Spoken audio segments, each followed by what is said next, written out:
Hello. What's up this afternoon, everyone? Welcome. Fine Monday to you all. Good to see ya. Good to see ya.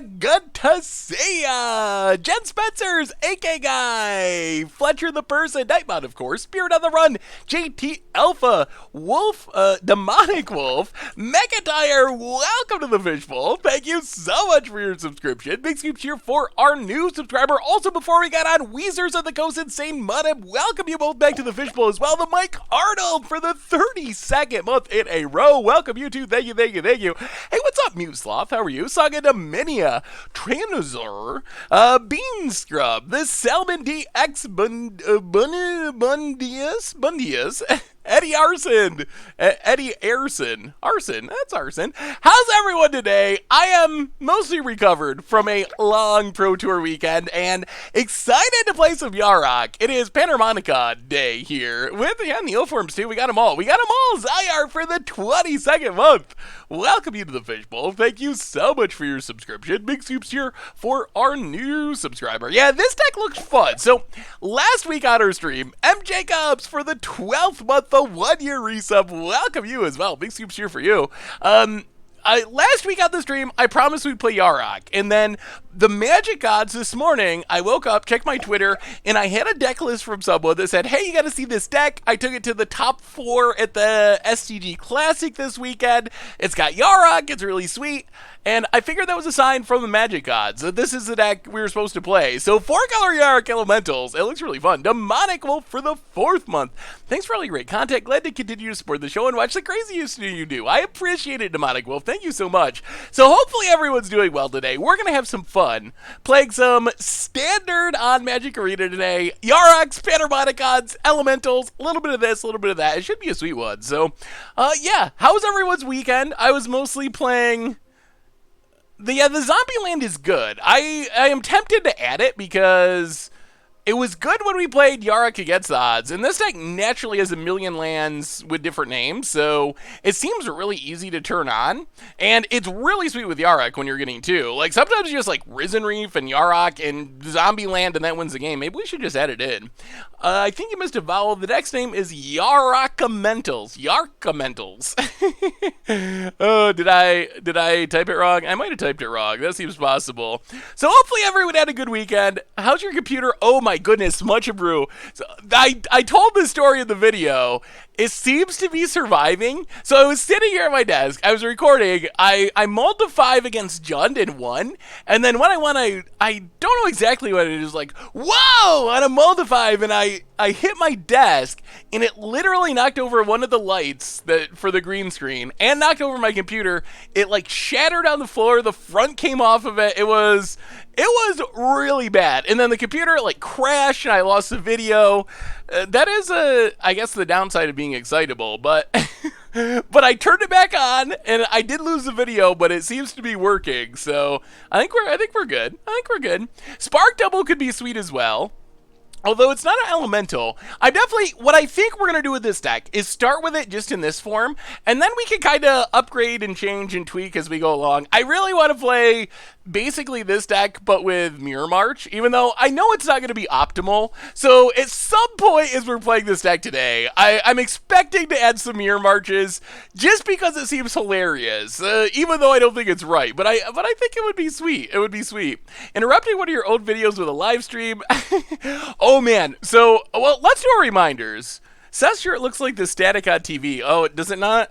Does the green screen not like the grayness of my Frank Zappa shirt? Oh boy, green screen. What's up, Nigel? How are you? So reminders. First off, replay YouTube. That's where you can find all the old streams. Secondly, normal YouTube. So if you missed it, yesterday we played some Ball Lightning Tribal on Much Ado About Nothing. Today, shortly after we finish our stream, Budget Magic is going up, and you are not going to want to miss this one. This is one of the Budget Magics I think I've been most excited about, to the point where tomorrow is Team Modern Super League, and I actually submitted perhaps a non-budget version of the same deck for Team Modern Super League. It is spicy, it is sweet, I think people are really going to like it. I haven't been this hyped for a Budget Magic episode in a while. This is going to be a good one. This is a good one. Am I ghosty? Alright, let me change the green screen real quick before we keep going. If the green screen is giving us trouble, let's see. There we go. Boom. Fixed it. I'm so good at computers. Not really. Chef P. Dave for the 5th month. Welcome to the Fishbowl. Thank you so much for your subscription. Big soup cheer for our new subscriber. Also, reminder our sponsor today, Card Kingdom. If you're looking for some new M20 cards, or really any Magic cards, they got you covered. You can grab a sticker if you're interested. It's pretty cool. So thank you so much to Card Kingdom for supporting the stream. Definitely helps out a ton. So thank you so much to them. Otherwise, merch page, tokens, t-shirts, playbats, good way to support the stream and the channel and the site. Also, donations, certainly not required, but they are always appreciated. $2 or more gets your message read on stream. Am I playing Twiddlestorm? No. Twiddlestorm does sound fun, but it's not Twiddlestorm. And I'm looking to kill people on turn 2. You'll see. It's coming out in a few hours. Once the stream ends, it's coming out so you can see it. Did you get my email with the Abzan Hero deck list? Ooh, when did you send it, Colby? That doesn't sound familiar, but I think I have a few unread deck emails in my inbox still. Playing Brad for the 20th month. Yes, Monday afternoon streams. One of the best streams. Welcome to the Fishbowl. Welcome, Reelector. Welcome back to the Fishbowl, Plain Brad. Thank you for your subscription. Big soup cheer for our new subscriber. Blood for Bones. So actually, honestly, I've been ranking up with the Blood for Bones deck, and I think the deck's actually pretty good. I did make, we'll come back to Elementals really quickly, but I should show you this because we just played this deck. I think the deck's actually pretty legit. Venus, welcome to the Fishbowl. Thank you so much for your subscription.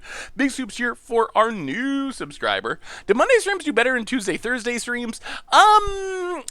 It really depends on the week. They're not clearly better or worse. Some weeks are really good, other weeks are not as good. But it's nice. I like the Monday afternoon stream, especially for European viewers. That was a request we had for a long time, was our normal stream starts at like midnight or 1 a.m. depending on where you are in Europe. So I like having an earlier stream for European viewers. The third tale for the 25th month. Welcome to the Fishbowl. Thank you so much for your subscription. Big soups here for our new subscriber. Yeah, I'm like halfway through Diamond, I think. Whatever level is right below Mythic.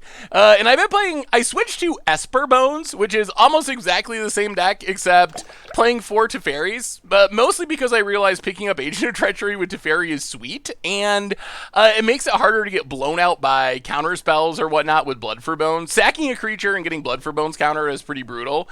So I know people hate Teferi, but I feel like this build is actually really competitive as well, along with the Demir one. So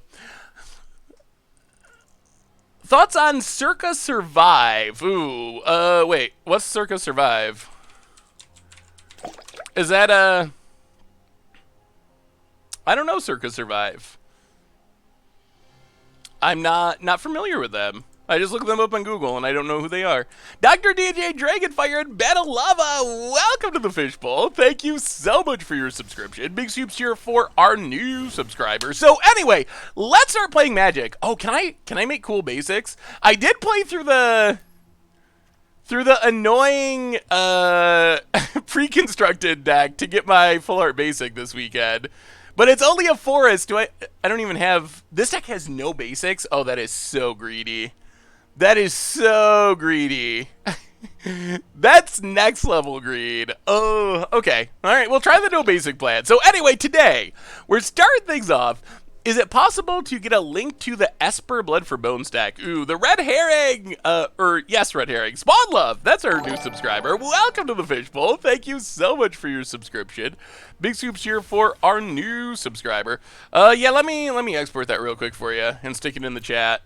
I don't think I actually, whoa! Big donation, $25 donation. I promise we'll start playing Magic very soon. I promise. I know it's taking us a while, but we're getting there. I promise. $25 donation from Jenser Speffries.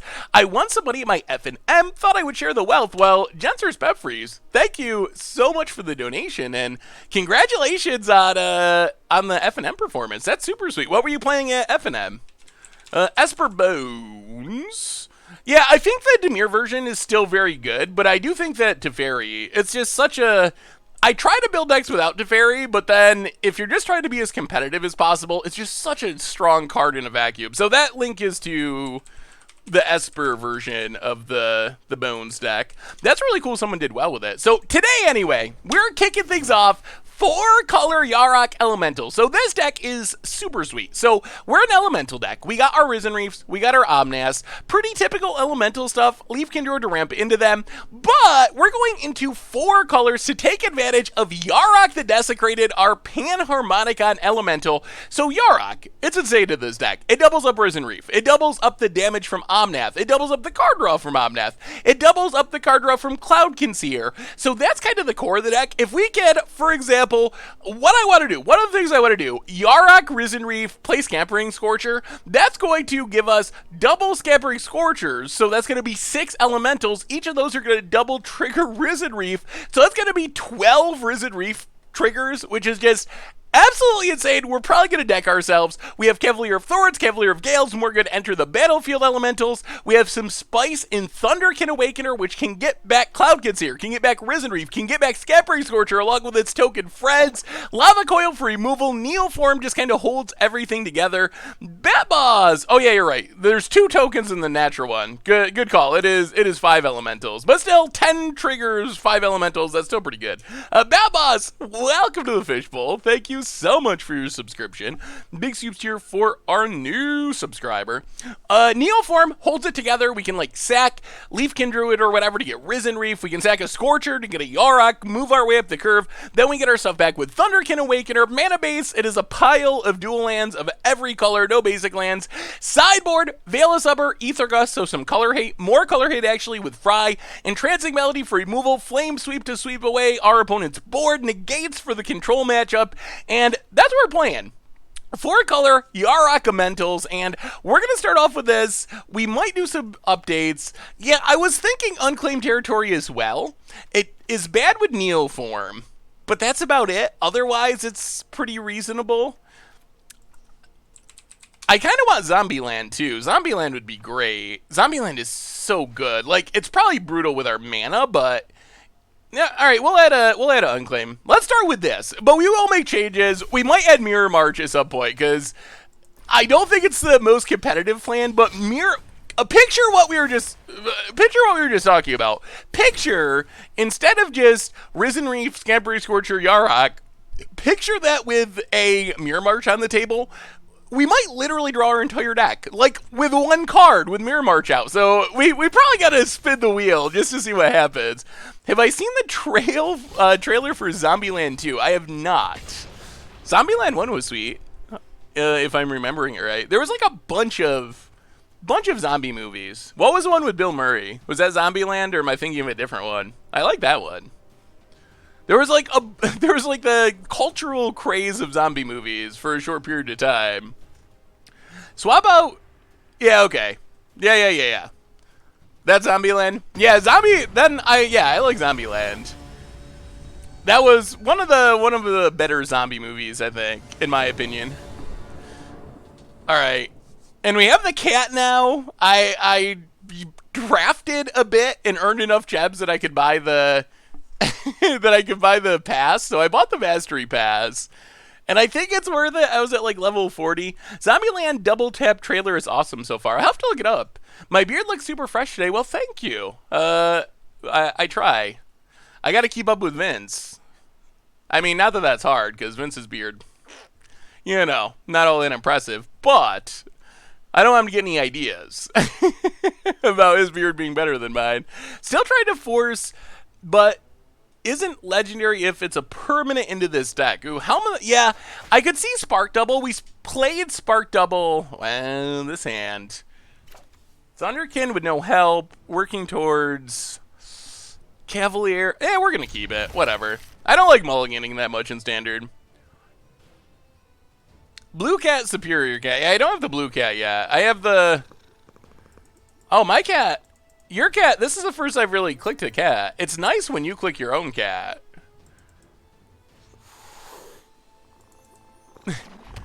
Maybe they should have like the cats fight. I think that would be cool. me and Vince's beard war is always happening. That's just the way of the beards. Oh, yeah, you can't see. Yeah, you're right. Well, there's a necklace there in chat. The problem with putting the chat on the other side is then it covers up the stack, which I think is worse than covering up the cat. Yeah, the opponent's cat. I'm still nervous about clicking cats too much. I don't want to get banned. We got streams. Can't get banned. You can click on the pedestal to change the cat's colors. Oh, really? Oh, you can't do it to your opponents. Ooh. Whoa, opponents on one land. That's good news. Well, play... Wait. Fanatical Firebrand Shock. So if we play this, our opponent's just going to kill it. Maybe that's fine. Yeah, whatever. Better than the shot going at our face, I guess. So Thunderkin, go attacking, hit our opponent. Boom, down to 19. Hey guys, there is a code for getting a booster hunter recently with Bingo, but I can't seem to find it. I've heard that it's already done for some reason, that they only left it up for like less than 24 hours. But it was like, oh, I can't remember what it was exactly. It was like MCIV Bingo or something like that. Yeah, that's what I heard too. I don't know why. Bingo Mythic Champ. Okay. That's how Bingo IV Mythic Champ. That sounds right, but I don't think it works anymore. So yeah, opponent kills our stuff. But with only one land, this is not going as badly as it could. We're still at 17. We don't do anything this turn, but we're working towards, like, Scorcher is a blocker into Cavalier, so we're getting there. Hey, what's up, Taylor Jones? How are you? Am I playing in Vegas? I don't think I'm playing in the main event. I don't have Hogak, so what's the point? Oh, and Hogak, unless there's emergency banning, it won't be banned yet. So I will be playing, like, Commander games, doing the Commander party, doing some stuff that hasn't been announced yet. So I will be playing, but I don't think I'm going to play. Oh, the code works? Ooh, that's awesome. So yeah, so what did you think about the Pro Tour? Did anyone watch it? Who actually watched the Pro Tour, and what did you think? Hey, thank you, Tezerelli BBQ. Thanks for hanging out. I appreciate the kind words. What is the chances, according to you, for an emergency ban? I think it's low. I don't think it's impossible. There's some precedent. If you remember back to Felidar Guardian, people were like 100% sure Felidar Guardian was gonna get banned, and then they didn't ban Felidar Guardian at the BNR announcement, and then like 3 days later, They posted an article that was like, oh, oops, just kidding. We're actually banning Felidar Guardian. So I don't think it's impossible that that happens. I don't think it's likely either. But I don't think it's completely impossible. Ooh, there's Yarok too. Let's just stay on defense for now. Stay on D. I remember a Reddit thread, Felidar Guardian banned, no bamboozle. Yeah, that was a fun one. Because everyone was just convinced it was happening, and then they didn't do it, so that was fun. Hey Seth, I'm going to be playing Unexpected Urza at my F&M this Friday. Fun, dirty Tron for the win. If you're going to play Tron, I think that's the best way to do it. Yeah, I think I was actually rooting for Tron yesterday, which is ridiculous, and I still can't believe that I was rooting for Tron, but I think that's where we are in the world at the moment. It is a backwards world. Hogak pretty busted. Why would they ban Hogak, then they sell its product? They're going to ban Gravecrawler, Stitcher Supplier, obviously. I'm hoping that they're far enough away from Modern Horizons as they just ban it. Like, it is awkward to have your new product selling a ban card, but I think it's worth it. Why didn't you kill the Steamkin? I think there's more risk going after the Steamkin of a blowout with our opponent, like, casting multiple spells, making it, like, Wizard's Lightning, and then shock a token, and then we kill nothing. So this at least guarantees we get something off the board, and then we get to play a big ol' Cavalier, or a Yarok. But play something to stabilize next turn. Why root for Tron over Affinity? Yeah, that was actually my reason as well. Arena Boys is sweet. Wow, we're gonna be at 6? That is sketchy. Well, alright. Hopefully our opponent does not have 2 more burn spells. Boy, it might be getting burned out anyway. They had Stoneforge Mystic in a pre-made deck right before it got banned. That's one of the funniest bannings of all time. Because when they banned Stoneforge in Standard, they actually had an exception for the pre-con deck, where if you played the pre-con deck, exactly those 75 cards with no changes, you could still play Stoneforge. Probably the most ridiculous ban rule that Magic has ever had. Yeah, the lifelink should help unless I could just like double something our face, like burn us out directly. Manas.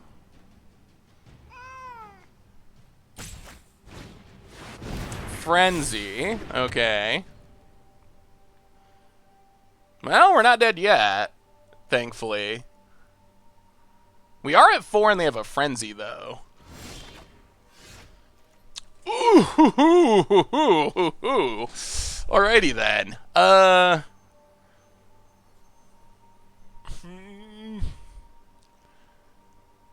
So we can Cavalier of Thorns. We can Risen Reef Leafkin. We gotta gain life with Yarok. Huh. We get more triggers. It's hard to pass up all these Risen Reef triggers. Yeah, let's do it this way. So, Risen Reef, number 1, double trigger. Do some things. Ooh, Scampering Scorcher. We don't have the mana, though. Risen Reef. Leafkin Druid. Double trigger. Land. Neoform. Oh, man. Play the land. Well, if we get another turn, this is going to be insane. We could easily be dead here, but if we get another turn, look out. Gregory! Welcome to the Fishbowl. Thank you so much for your subscription. I've been playing a version of this deck and have been since release. 4-color elemental is so much fun. Yeah, I'm hyped for this one. I'm a little afraid we're going to get burnt out here, but I'm really excited to play this deck. All right, what's on the top, opponent? What do you got on top? What do you got? What do you got? We got our value engine running. Wizard's Lightning. Okay, that's fine. That's fine. Unless I go land 1-drop. Down to 4, but then we gain life again, and we are going to go off this turn. Opponent attacks. We token chump. Oh! Cavalier of Gales. Oh my god. I think we can, like, draw our entire deck. Okay, so step 1. Risen Reef. Oh, man, the value. Risen Reef. Get some triggers! Land. Risen Reef. Leafkin. Get the land. Play the land. 1, 2, 3.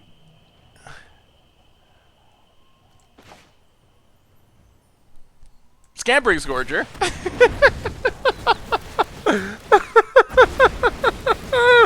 Oh no! Oh no, are we gonna mill? Are we gonna mill ourselves out? 36, another Neoform. Okay. Oh, Thunderkin. Oh, we don't have the red mana.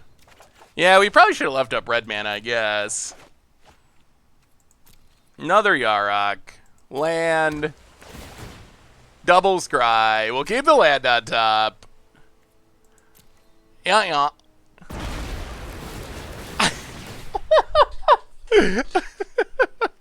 We don't have Jace in the deck, but we might need one. I think we're going to mill ourselves out. Another Thunderkin. Leafkin. Omnath. Land. Neoform. Land. Land. Land. Oh my goodness. Look at this. Look at what we're doing. Okay, land. Lava Coil. And then we Neoform Risen Reef. Wait, we just win here, don't? Actually, no. We go to combat. Oh, we win. We just win. Get in with everything. Hit our opponent. And then we Neoform to get Omnath.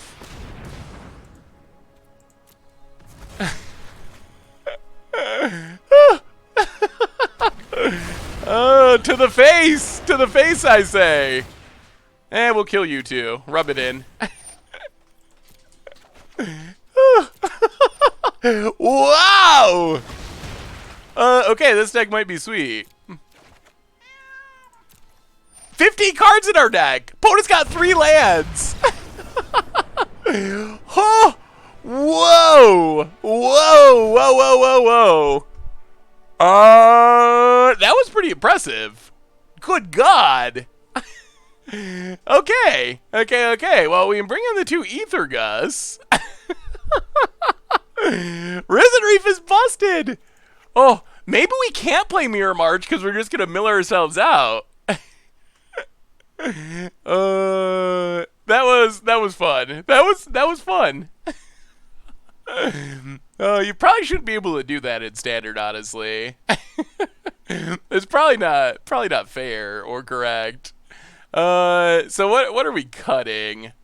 Ether Gus in.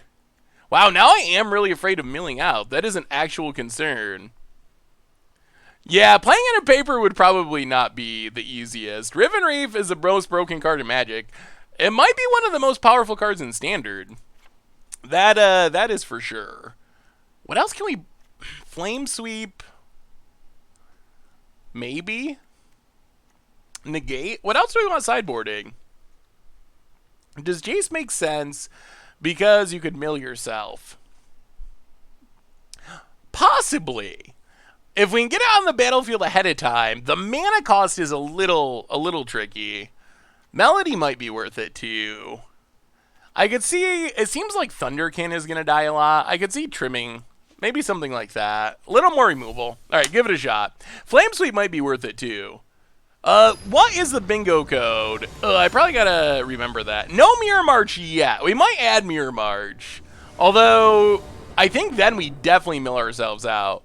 This is a list someone sent me that they took to a top 4 finish at the SCG Classic this weekend. Yeah, Clear the Mind. We could play Gaia's Blessing. That's still legal, and that's just 2 mana.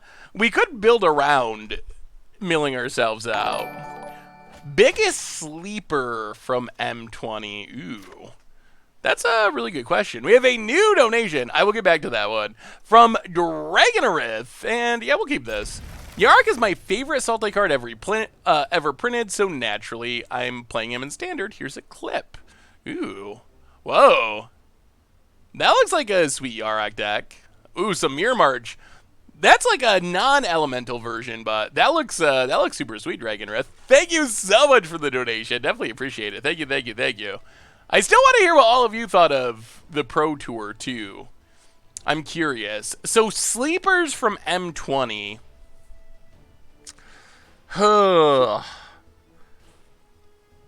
Jeez, that's tough. I'm trying to think... Maybe Leyline of Abundance still. I think Leyline of Abundance still has a lot of potential. Yeah, let's Team Vents. I'm gonna go with Leyline of Abundance. That's gonna end up being broken at some point, I think. Feel the Dead was a sleeper, but it's already one of the best cards in Standard, or like in one of the best decks in Standard. So I don't know if it's a sleeper anymore. Pro Tour having 50 power of the board turn 2 is just nuts. Yeah, Hogak still pretty good. Yarok is amazing with field. Yeah, could you imagine how many zombies? I guess we should just add it. That was a card near the top of my list to add. Could you imagine all those lands we put into play if they were coming along with 2 zombies each? That would be even more absurd. If people are mainboarding Leyline of the Void, something needs to be banned and fast. Yeah, that's not necessarily a sign of a healthy format, I would say.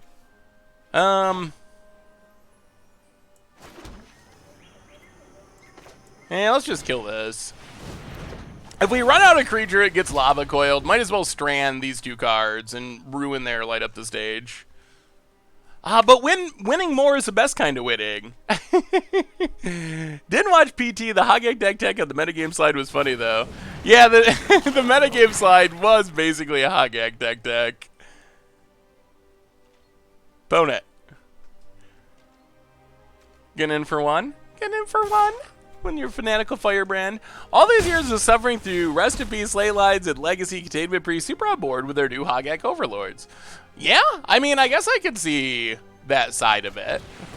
I think Hogak is too good, but maybe it's fun for the first few games. Similar to like how Colorless Eldrazi was fun at first, and then it just ruined everything. Yeah, for the first time in my life, I was rooting for Tron. I can't believe I'm saying those words, but I was actually rooting for the Tron player, partly because Arena Boys is sweet. So, Arena Boys, I think Arena Boys is my favorite new series. I mean, it's not, I guess, in the last year or so, but I think, yeah, that was a lot of the reason I was rooting for it. And then Riley was like so hyped after the win. Yeah, alright. Let's just play a not great but okay version of Omnath. Kill a Fanatical Firebrand. We can turn it into Yarok and then Cloudkin maybe. We have potential. I actually kind of am impressed with Neoform in this deck. Neoform seems sweet. Plus, like if we just turn this into Yarok, how does our opponent beat a 4/6 lifelink? I think that probably beats Burn on its own. Best part was that Burn player's running. Yeah. Only 2 more sets until Omnath. Yeah, Omnath keeps getting more colors. We're getting closer and closer to 5-color Omnath. Every deck is fun until it becomes popular. Magic decks, in essence, Magic decks are in essence hipsters. I remember Boot Temple first showing up. It was loved, not so much. Yeah, that is true. That is also true. Okay. Well, play a land, play Scampering Scorcher. No attacks. Staying on D. Thunderkin might actually be sweet here. Omnath seems like an icon of a soda drink in Brazil called the Dalino? I'm actually going to have to look this up. Is that a real thing? I don't know my Brazilian sodas. All right, this is... All right. And then Omnath. Okay. I can kind of see that.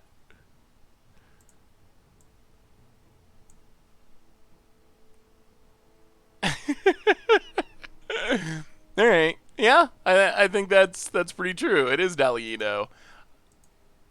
I wonder if Wizards did that intentionally. Yeah, I could kind of see it too. How do we want to do this? We can Neoform. Yeah, we're going to do that. Let's Neoform. Sag Scorcher.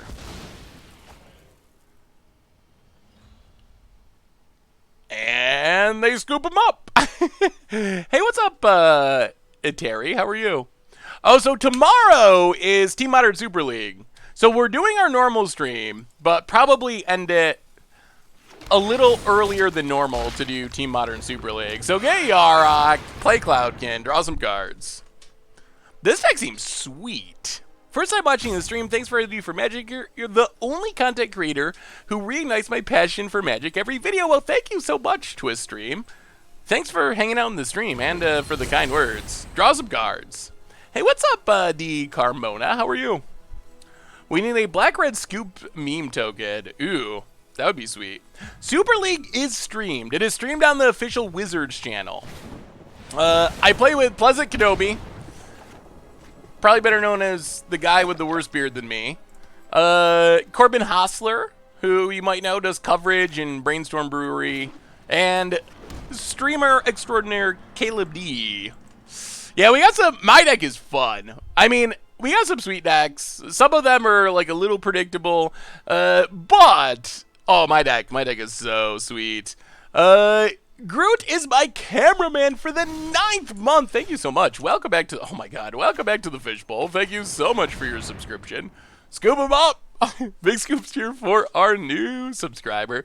The decks aren't published yet, so I don't want to spoil them yet, but an opponent, they do scoop it up. And that was our opponent missed land drops, but that was a dominant performance. We might hit Mythic today. It's not impossible. Hebrew Hammer, welcome to the Fishbowl. Thank you so much for your subscription. Oh, Mastery Tree. All right. I've been trying to... Did I get there? My Mastery Tree. I've spent all my orbs trying to get to Yarok, and I haven't got there yet. Gamer Geek for the 8th month. Hey Seth, when rotation happens, will cards like the new Vraska and Zhang possibly see more play? Cards like them might. I don't know about Vraska and Zhang in specific. They definitely have a better chance. But yes, cards that maybe are not quite good enough right now will get another chance after a rotation. Well, welcome back to the Fishbowl, by the way. Thank you for your subscription. Big scoops here for our new subscriber. We need 3 more. Is there a way to get orbs? Oh, we get this figure. Is there any way I can just get orbs right now? Can you buy them? Are orbs like for sale, or do you just have to play? Like, is there any way I could just... Oh. How many...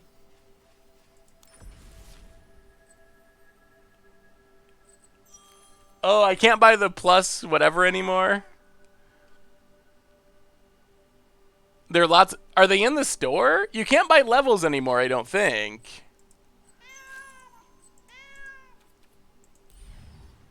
Oh, alright. Well, I guess we'll keep playing Magic. I did buy the Mastery Pass, because I had extra gems. Oh, click on the next... I can do it? Oh, hang on. Hang on. Game incoming. Current level... 250 gems?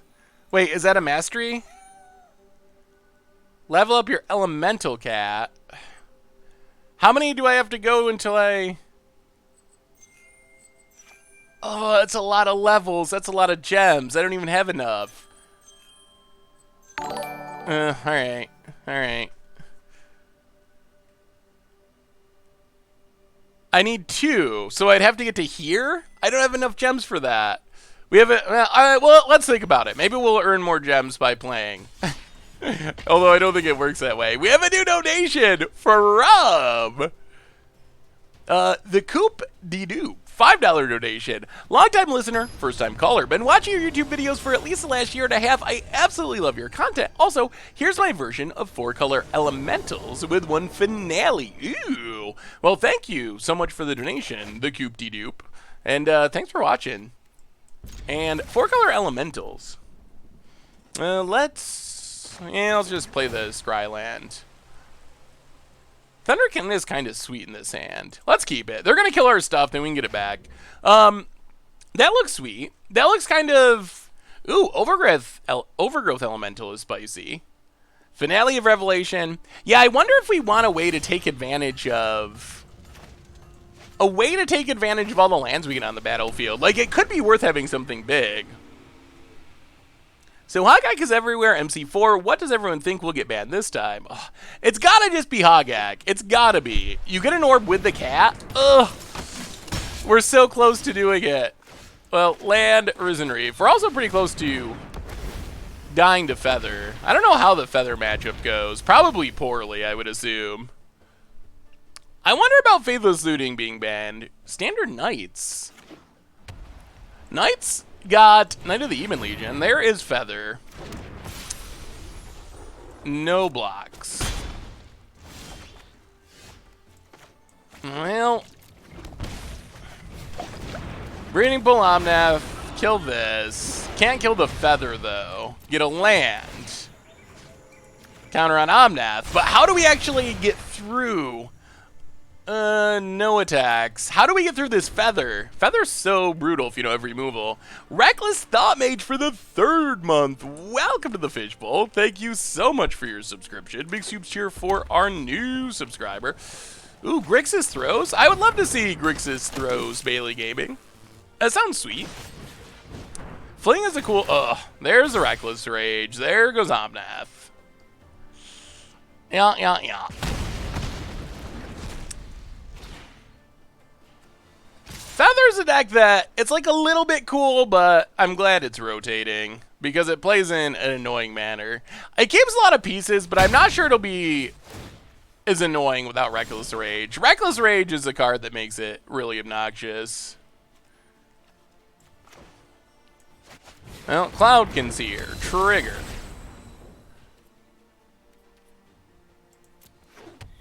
Get a land, draw a card.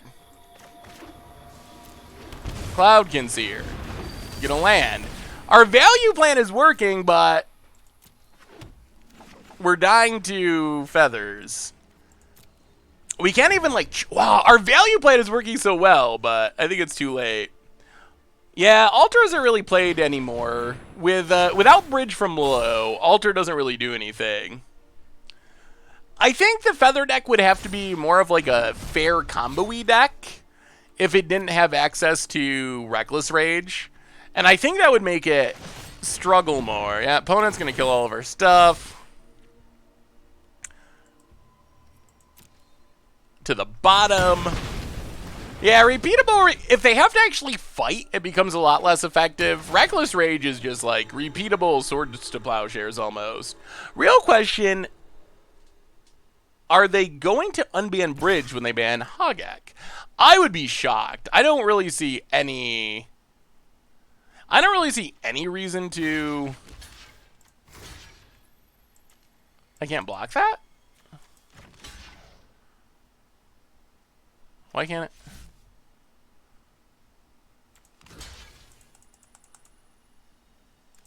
Was there...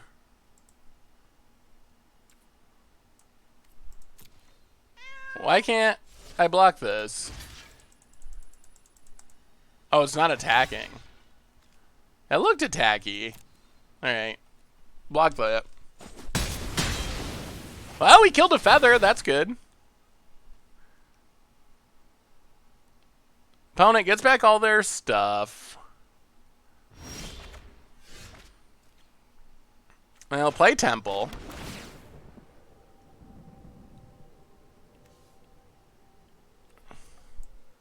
Keep Omnath. 1, 2, 3, 4.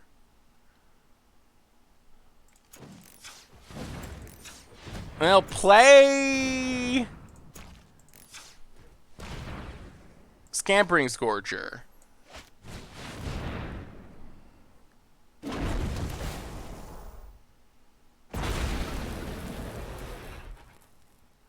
Play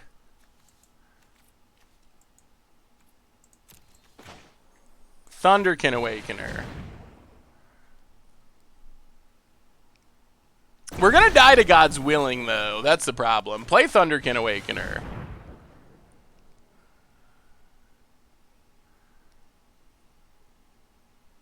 Yeah, Pro Red probably just beats us. Attack, attack. Risen Reef. Cloud Concealer. Ugh! I guess I clicked him backwards. Yeah, Thunderkin can't get Omnath. I guess I need to click those in the other order. We have a new donation, a $10 donation from McIntyre. Alright, we'll get a land. Buy yourself enough levels for Yarok, you deserve it. Well, McIntyre, thank you so much. We will buy some levels. I definitely appreciate it. Let's finish this match, and then we will buy some levels. Yeah, we cost ourselves a Risen Reef trigger there. Yeah, Thunderkin gets back things with toughness less than its toughness. So basically 1 toughness creatures, generally. We're drawing lots of cards. But we're dead to God's Willing on red. Opponent untaps. Feather the Redeemed, Part 2. Land. Defiant Strike, draws a card, gets it back. Ooh, Feather. Yeah, we're pretty punished by not having any removal. The Mastery system basically hands out rewards, essentially. Opponent, yeah, killing things, getting things back. Thank you again so much for the donation, by the way. Opponent to the bottom. Oh. Alright, opponent. Full combo, full combo. Opponent had it all. Had it all. Yeah, maybe we should have tried to... I guess the problem with playing a blue creature there is then our opponent just kills it. So it's not like we can really play around it anyway. How do we deal with this annoying deck? So Frizen negates? Is negate even enough? We really need to be able to kill our opponent's stuff. That is a big issue. We can go down Chandra. Maybe trim like Thunderkin, Cloudkin Seer. Does Flame Sweep even do anything, though? Like, what does Flame Sweep actually kill? Melody. Maybe. It's a little painful to spend our entire turn only to have our opponent God's Willing for 1 mana. We spend like 5 mana and they fizzle it for 1 mana. I wonder if negate's worth it. Yeah, we don't have... This deck probably could. That's something that could be explored with this deck. Is more like top-end stuff, because once we get Risen Reef, Yarok going, we get so much mana that we definitely could. We could probably Banefire someone to deck or something. Yeah, Yarok is the engine. We're splashing for, I think. Maybe we just try it. Let's try it like this. We got removal. That's fine. Try it like that. Yeah, that's what I think about negate too. It's kind of, it's close but not quite there. Well, I was meaning more like efficient removal. I'm worried that it's just too expensive to be effective and too easy to fizzle. Well, we'll keep Omnath. Opponent. Yeah, Gust is close too. We got a lot of cards that are like close to being good, but not quite good. Thunderkin, get in there. Hit our opponent, 19. Just a heads up, I've been getting really intrusive ads on the site lately that have been opening new tabs that threaten viruses. Ooh, gadget. Well, I will make sure to...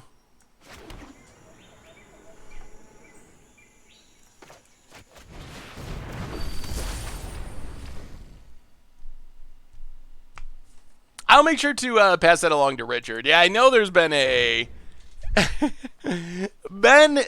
some issues with the ads that have been trying to get fixed, so... Ouch. Yeah, Takali Honor Guard. Kinda good against what we're doing.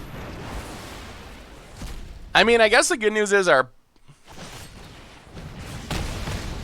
was gonna say our opponent isn't going off, but they are still going off.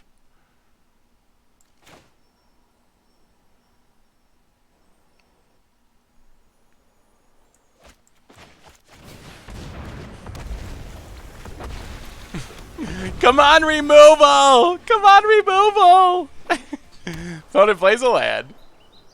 And gets in. No blocks. We have removal in our deck. How do I contact Richard about updating the search engine deck builder and Goldfish site? Haven't heard back anything for the last month. Ooh, Dreadhorde Arcanist.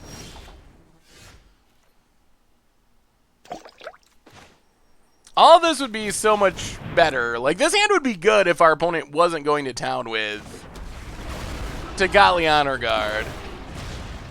Well, play a land, grow an Omnath. Opponent probably has removal. Again, Reckless Rage number 2. Yeah, not that bad. Thanks for the 5th month. Welcome to the Fishbowl. Thank you so much. This still doesn't do anything. They could just Reckless Rage from their graveyard. Thank you for your subscription. Big soup cheer for our new subscriber. Yeah, the matchup seems rough anyway, and then... Yeah, alright. The matchup seems rough anyway, and it seems, doubly rough if they're playing Tikali Honor Guard. That wasn't even close. Well, our dream of cruising to 5-0 and leveling up to Mythic seems to be crumbling a bit. Huh. Alright. Change number 1. I think we're going to put Zombieland in the deck. It makes our mana even worse, but it's so sweet. Field of the Dead over...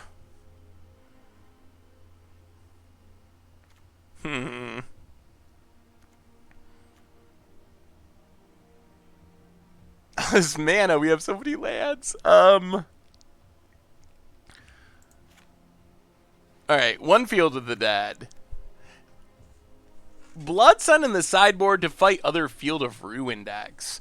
I think we could just go over the top of other Field of Ruin decks. I'm not super worried about that. And then we got to get our sweet Yarok. There was a donation for sweet Yarok. I think that Neoform was really impressive in our first game. Venival! For the 6 months, Seth, your beard is better than Pleasant Kenobi's. Ooh, well, thank you. Thank you so much, Vanival.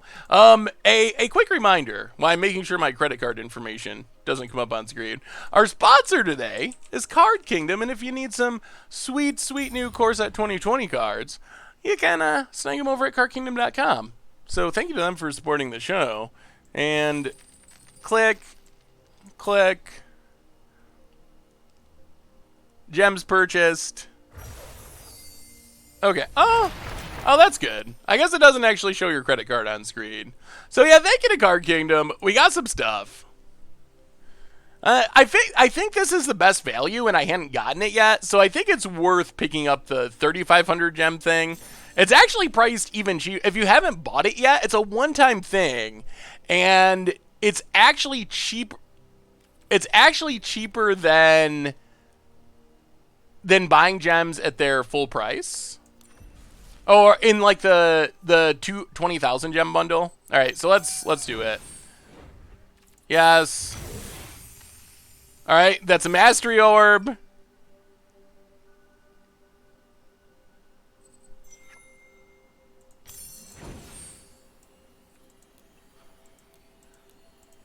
All right. Do it.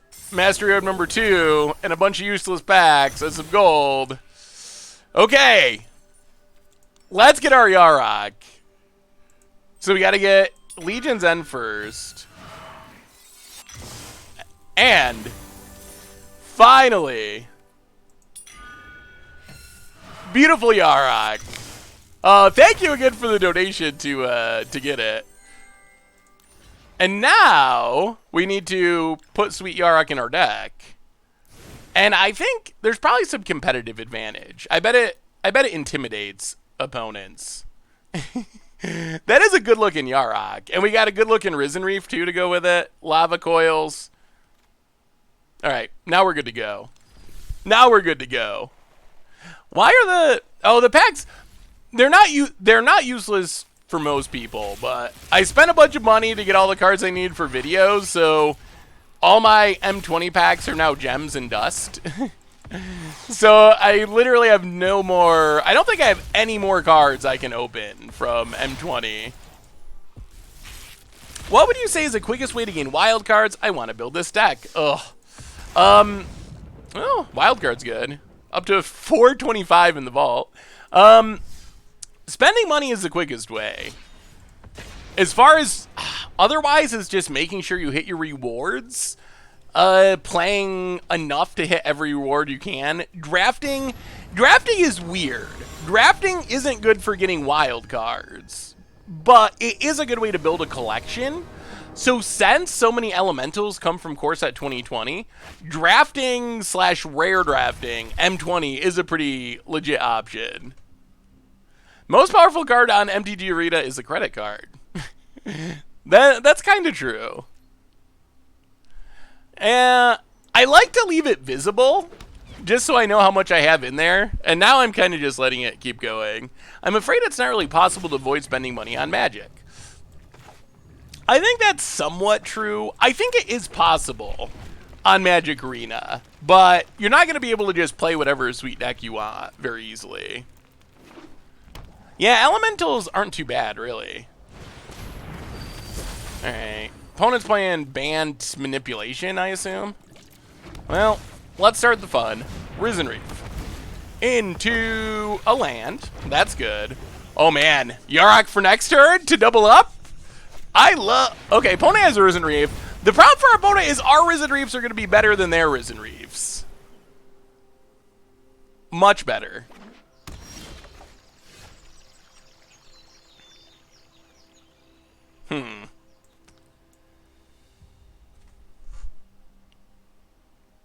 So do we Yarok or do we just kill... We should probably just kill our opponent's Risen Reef. Let's do that. I would like to get down Yarok, but I think we need to kill opponent's... Ooh, Chandra. Alright, well, Risen Reef down. Get the land. Grow Risen Reef. Go attacking. Get in there. Looking good, looking good. And we still have Yarok to come. Ooh, Prime Speaker Manafar. Spicy. Prime Speaker would probably be good in this deck. Untap land, Llanowar Elves.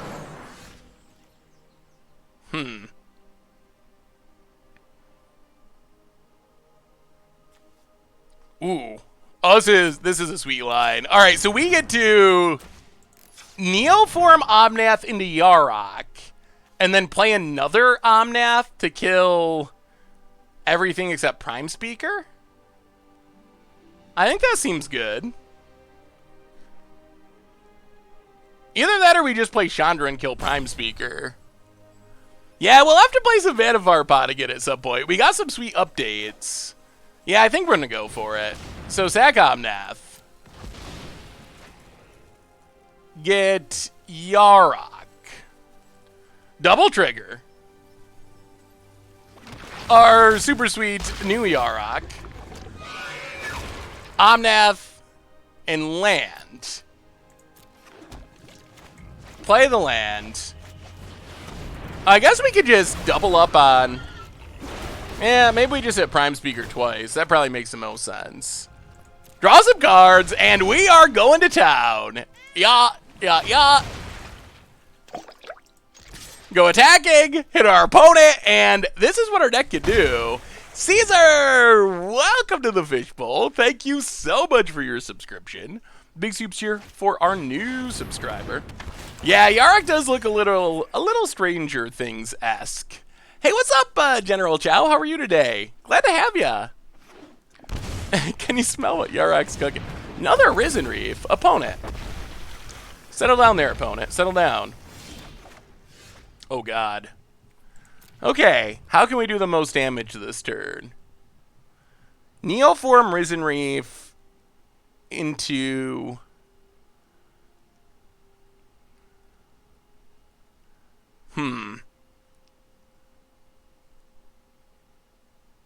Boy, Scampering Scorcher would be sweet here. 1, 2, 3, 4. So play... Let's do it like this. Play Cloud Kid. Get a bunch of triggers. Yup.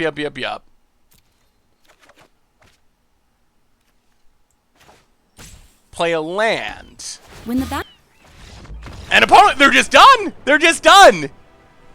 Opponent just scooped it up. No piece. Opponent wanted no piece of our elementals.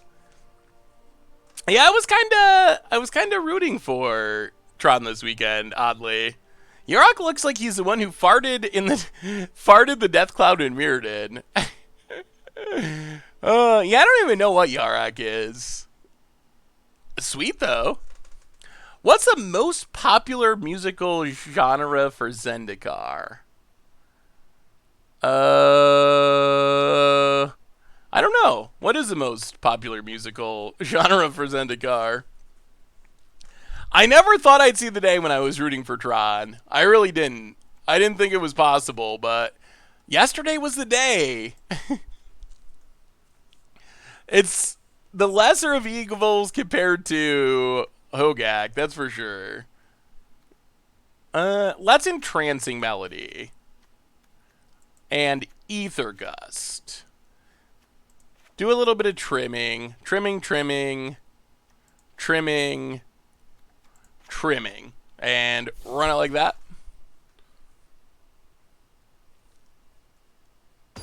Wait, did I miss the punchline to the joke? Pod should be unbanned in Modern so we can play this. I think that Pod might actually be fairly safe for Modern. Maybe that's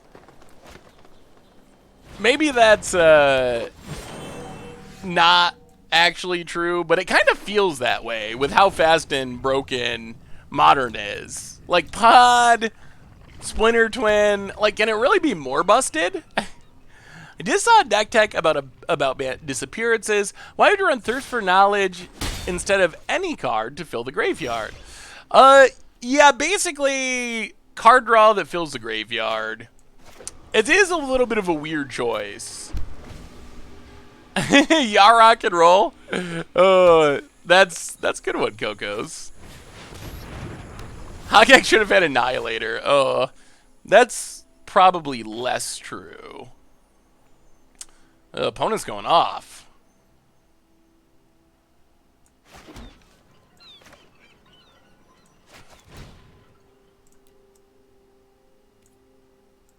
Yeah, let's wait. Risen Reef. Yeah, let's just Risen Reef.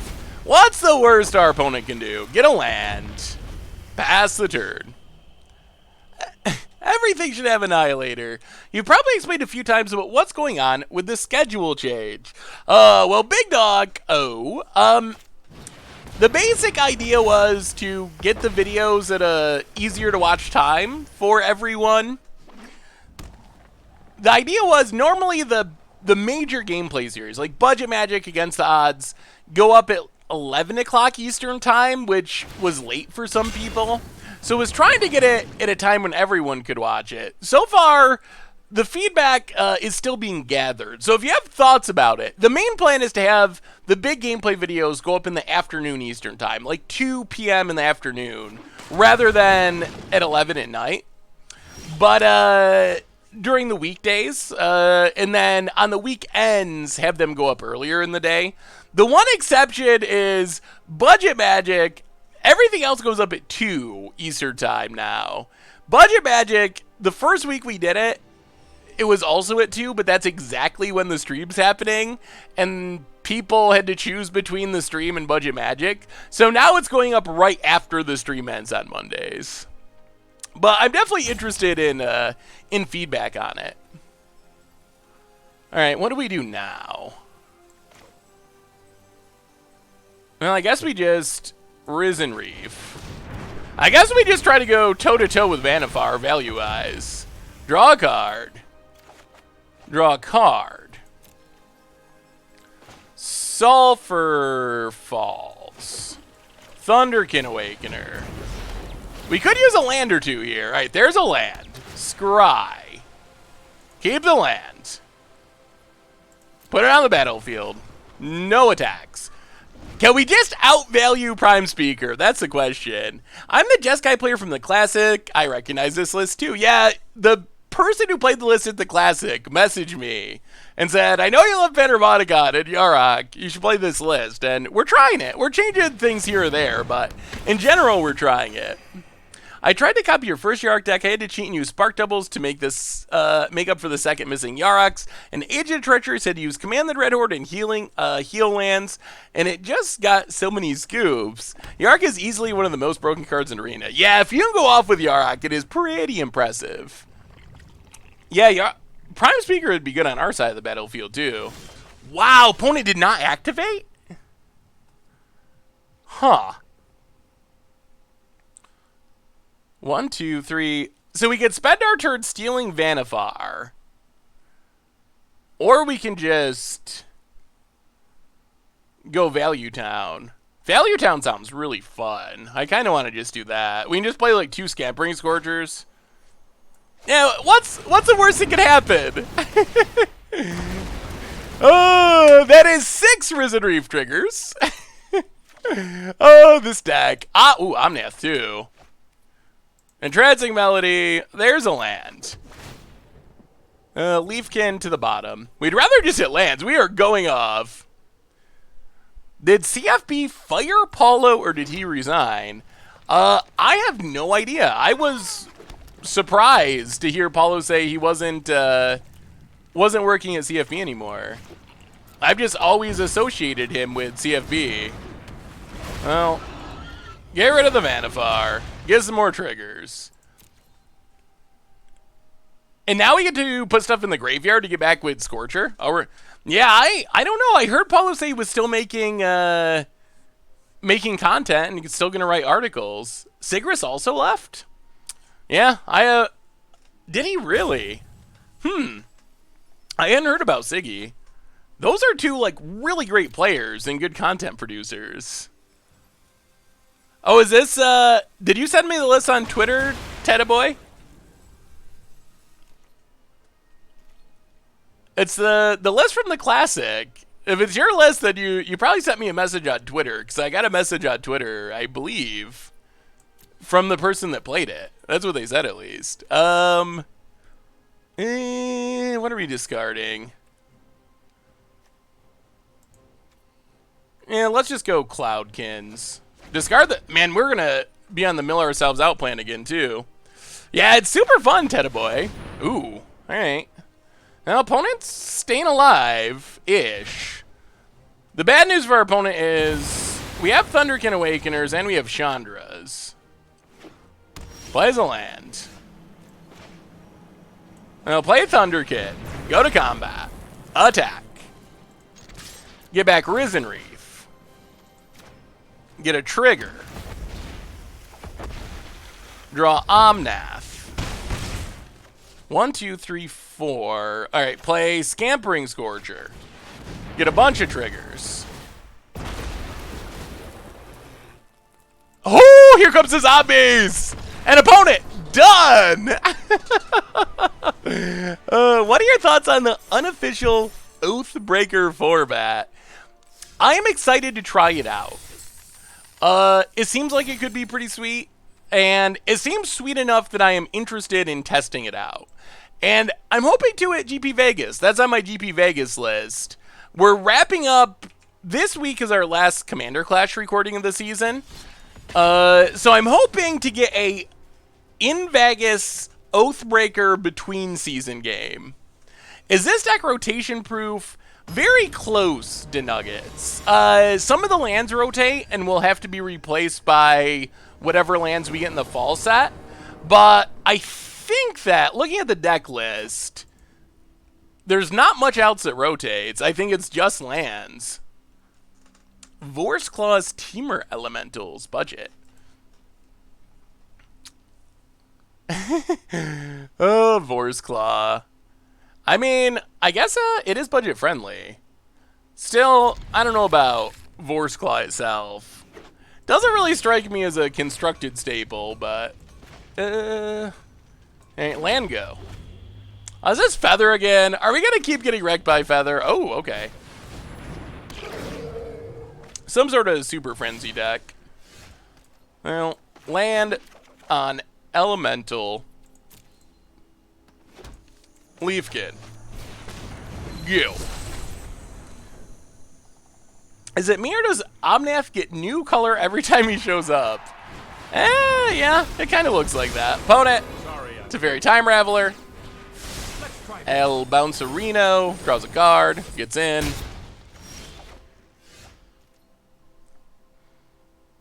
Ugh.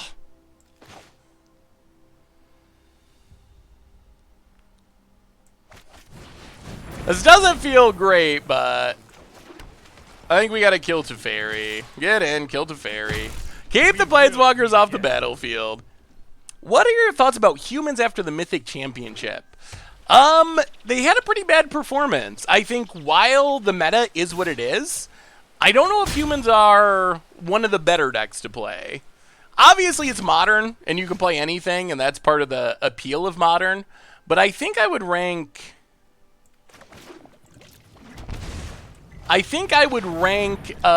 humans as kind of having dropped down a tier. Wow. This is a pretty fine counter. Opponent counter surveils, but then we just attack and get it back anyway, so sure. Thank you for countering. Oh, that worked. And we got the counter out of their hand. Hey, welcome, Grim Scythe. Good to have ya.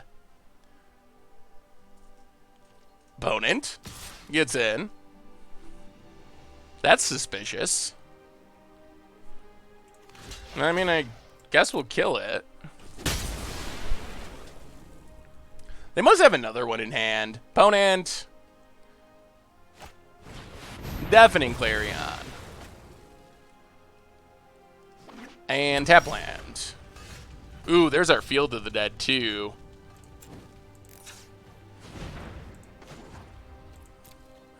Let's see. Play Thunderkin Awakener. Go to combat. Attack. Scorcher. Hit ya. Tokens. Field of the Dead. Leafkin Druid. And we're fighting through the disruption pretty impressively. Field of the Dead is so sweet. It's just a one-up, but it's so sweet. Opponent, Sarkin. Dragon. Well. Get rid of you. Oh boy. Oh boy, here we go. Done! Opponent scoops it up again, and we are crushing people. Whew. Field of the Dead represents a human race quite well as a species. Yeah, I can see that.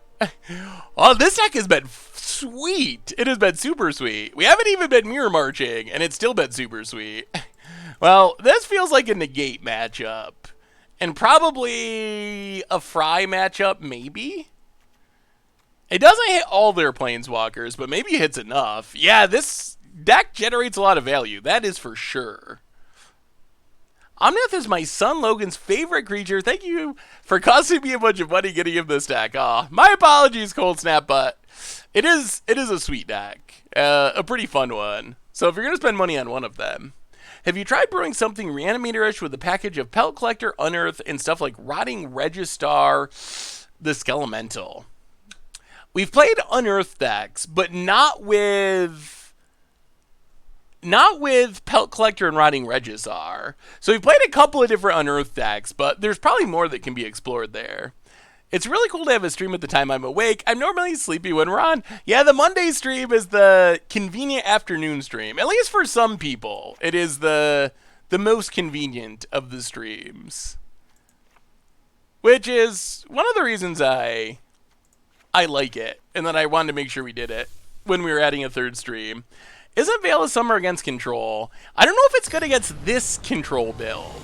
This is mostly like a Super Friends deck, so I'm not sure how many counters they'll have. They don't really have black spells. Alright, we'll try this. Watching Twitch at work has to be one of the best places to watch Twitch. I guess I kind of get to do that, but then I also get to sort of justify it as it being my job. I haven't seen him neoform a creature brought back from Thunderkin yet. Yeah, we haven't had a chance to do that yet, although that does sound sweet. We've mostly just like neoformed combo-y pieces. My other favorite tribe, ooh, let me see Coco's. Best deck at the Mythic Champ, ooh, Legion War Boss. Best Mythic Championship deck that's not Hogak coming out of the Pro Tour. Yeah, we might get War Bossed here. I think by win percentage, it's Urza Thopter Sword. Ugh, there's Teferi. Those sideboard War Bosses getting us. Opponent bounces, tokens, hits us for $1 billion. Not looking good, not looking good. Down to 12. Opponent passes.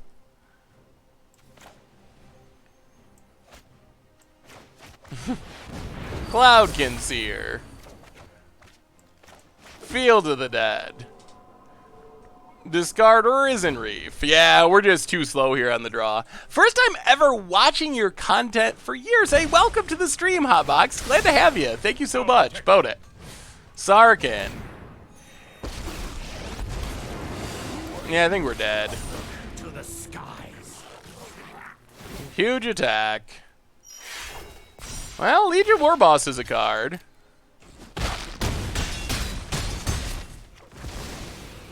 Oh, opponent had one of the more aggressive starts I've ever seen. What do we do?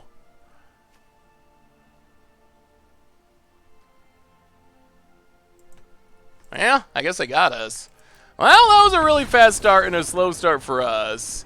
How do you think Zoo would manage in the modern meta? I think Zoo would just be mostly too fair and slow. Like, Zoo's a good deck for, like, getting in under control and maybe mid-range, but I have a hard time imagining that Zoo would be able to keep up with, like, Hogak and other turn 2 kill decks. I sent you an email on some collected Conjuring deck ideas. Have you had a chance to look at it? Ooh, I remember, did I respond to it? I remember an email with ideas about collected Conjuring. I thought I responded to it, though. But maybe it's a different one. Do you think that Punishing Fire can be unbanned in Modern? Maybe, I think I would go with. I think that it... I think maybe. The concern is it would drive, like, small creature decks out of the format, but what small creature decks do we really have in the format anyway? Yeah, Eldrazi Tron is a good option. Urza Thopter Sword had a good weekend. Jund had a surprisingly good weekend if you're looking for a fair deck. Well, there's a Zero Lander. Alright. Well, I guess this is fine.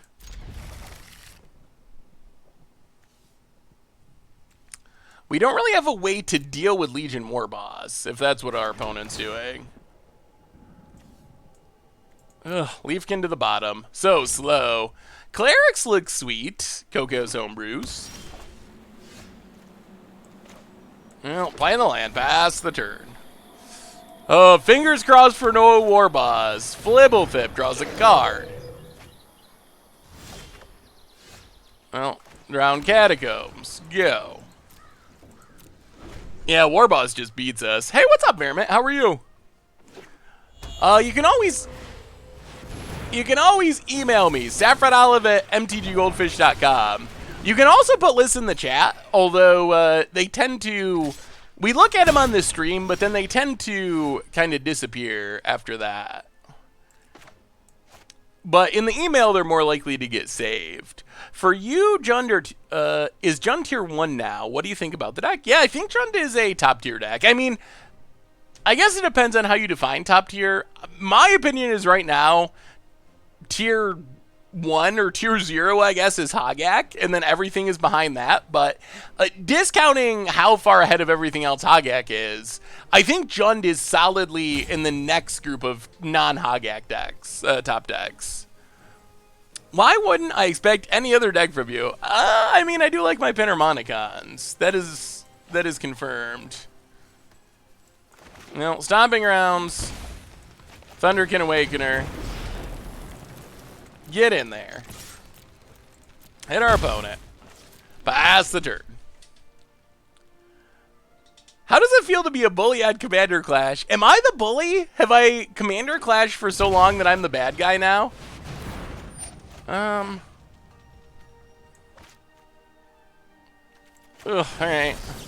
I guess we keep negating.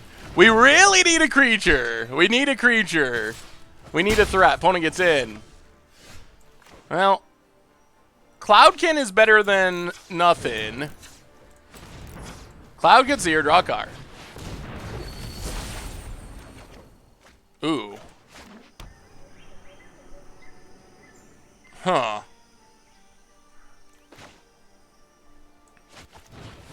Well, Neoform Cloudkin Seer. Get Omnath.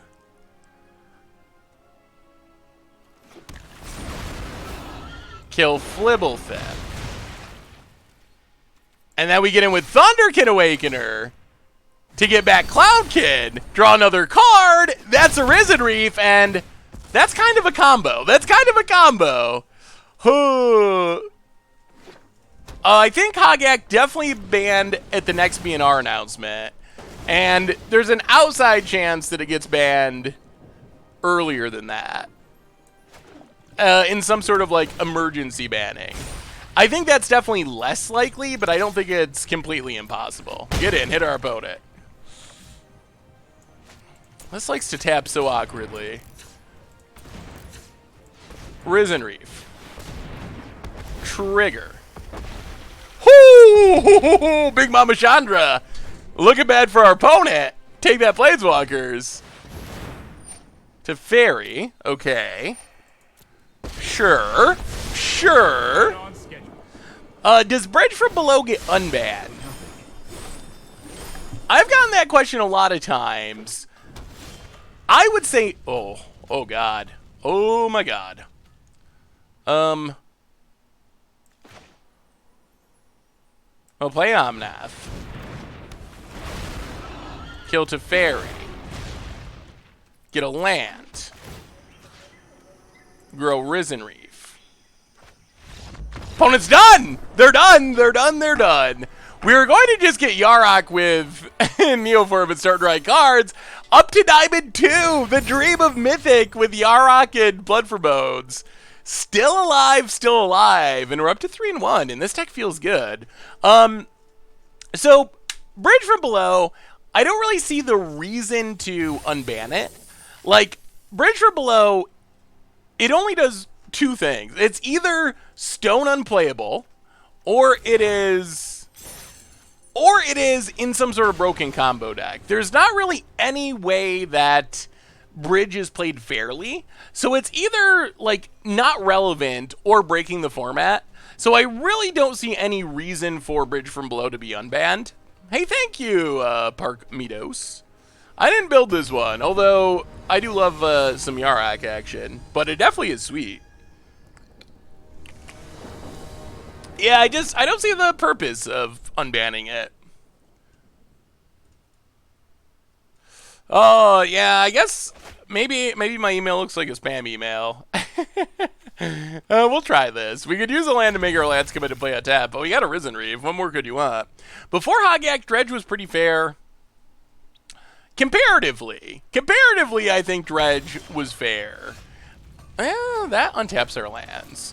I still think Dredge is really fair, but Alternative Dimension is pretty similar to Bridge in that respect. No way to build a fair... Whoa. What is going on? What is happening here? Watley's Raptor. Okay. Domri. Ugh, Domri. Okay. This is probably not the best time to lose the die roll. Spell Collector. Opponent gets in. Hits us. Well, Hinterland Arbor. Risen Reef. Come on, land. Come on. Risen Reef. Oh, now our opponent just gets to fight it. We're just getting run over. Oh, boy. Spellbreaker 2. Whoo! Whoo! The start on the play. Why is everyone not liking competitive now? Who's not liking competitive? Opponent gets in. We're down to 11. And this has trample. Oh God. Yeah, that's a start. That is a start. Huh. So we can Scorcher. Yeah, we're dead. There's no coming back from here. Well, that was a pretty good start for our opponent.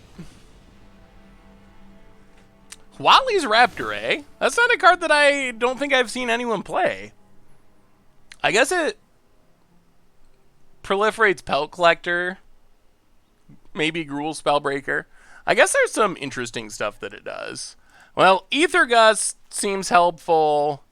Probably the Entrancing Melodies. Flame Sweep, I think our opponent's creatures are too big. Probably just that. And, like, trim a Cloudkin, trim a Thunderkin. Maybe go down Cavalier of Gales and 1 Neoform? Yeah, try like that.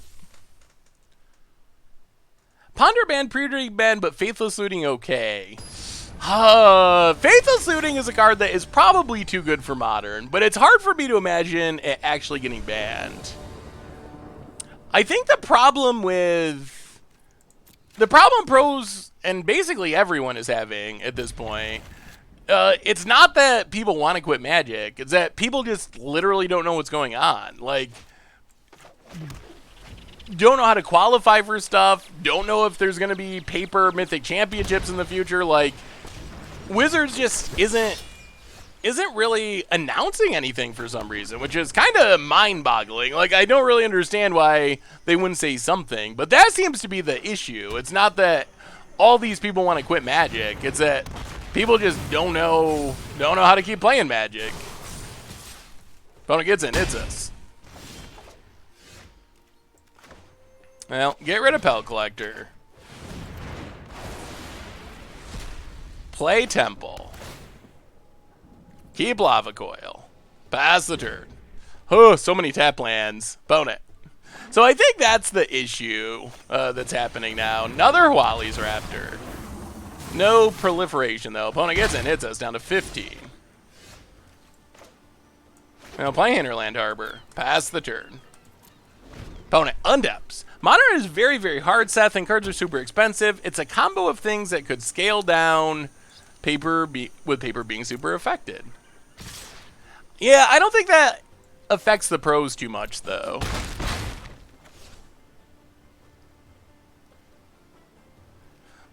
They may be pivoting into online sector instead of paper. They may be. We don't know. That's the problem. Like, Wizards, if they're getting rid of paper pro tours and going all in arena, they just need to, like, tell people that so they can make plans. Or if they're keeping paper pro tours and doing everything kind of the same, like, it's the uncertainty is the issue. It's not Wizards trying new things or, like, changing with the times. It's just, like, 100% the lack of communication and uncertainty. Like, that's the concern. We're like 8 months through 2019. MPL's done in 120 days or something. Like, it's not that long until we're in 2020.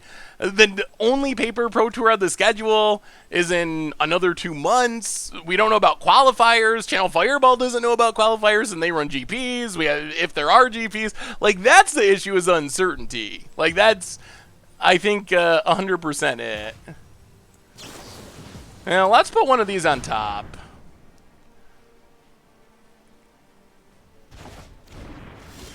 Untap. Scampering Scorcher. No attacks. Hopefully this sets us up to Omnath something this turn. Land for our opponent. Please not Nissa. Domri's Ambush. Gets in. Well, we'll take it.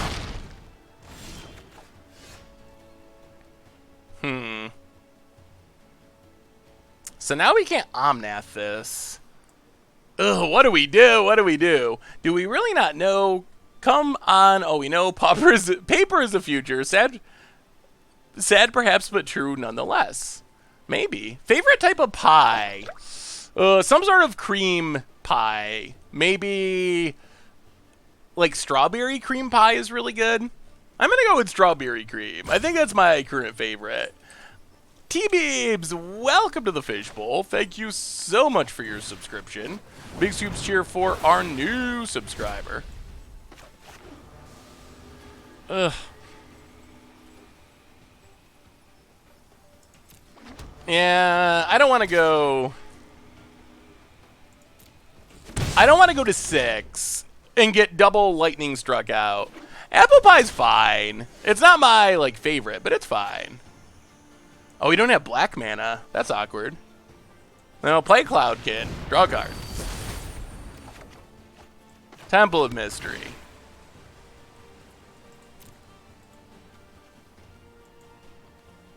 Yeah, I guess that's fine. Keep Thunderkin. Go. Actually, no attacks. This lets us block a... I guess we should have gotten in with one. Worried about hasty threats. We're just so low on life. Opponent plays a land. Opponent's deck looking slightly less scary now. Well, Thunderkin Awakener. Go to combat. All attack. Get back Scampering Scorcher. Make some dorks. Hit our opponent. Omnath to the face with a Yarok stuck in hand. Opponent taking some damages to 3. Play a land and opponent scoops it up. Whew, out of nowhere. Out of nowhere. I have actually, is key lime pie good? I do like lemon meringue. So I was actually looking at pie a while ago, and I saw key lime, and I was like, I wonder if that's good. I've never had key lime pie. It looked like the kind of pie that I would like, and I do like lime, but I haven't tried it. I'm gonna have to get it at some point just to try it. I mean, is there a pie that's bad? Coconut. Coconut's bad. I very much dislike coconut. Key lime is amazing. Well, I'm going to have to try key lime. Yeah, this deck does feel really powerful. What about shepherd's or cottage pie? My mom used to make that when I was a kid.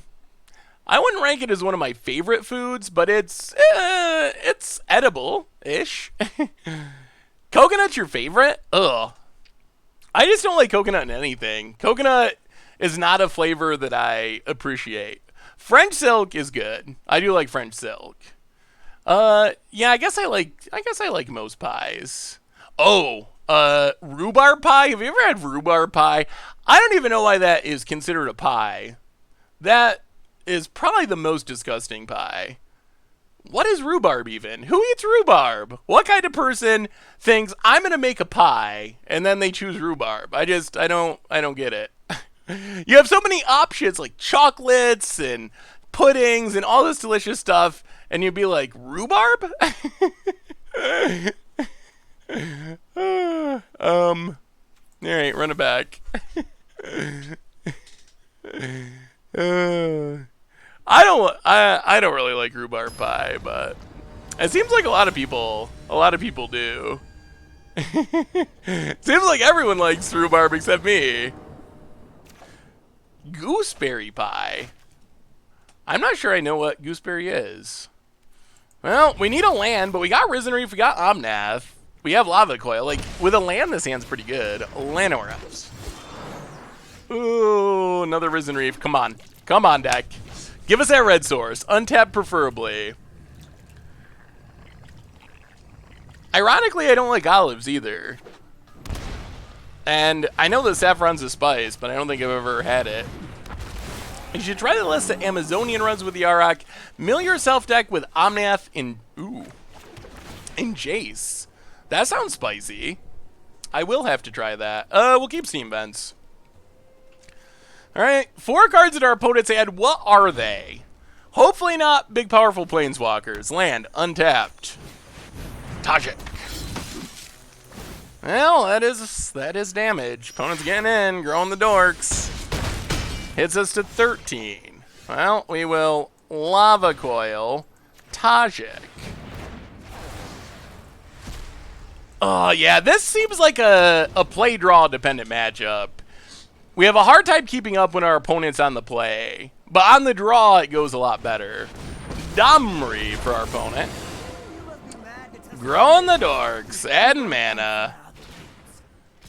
Getting in. Down to 7, not a high life total.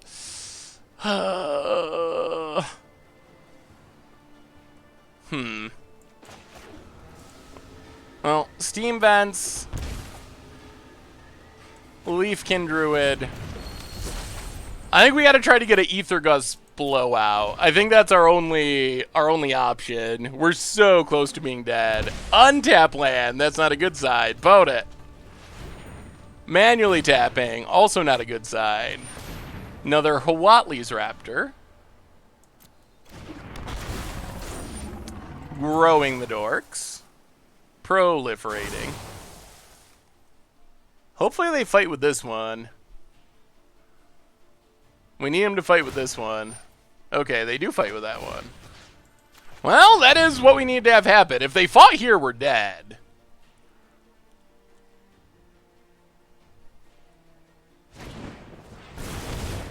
Okay, shock.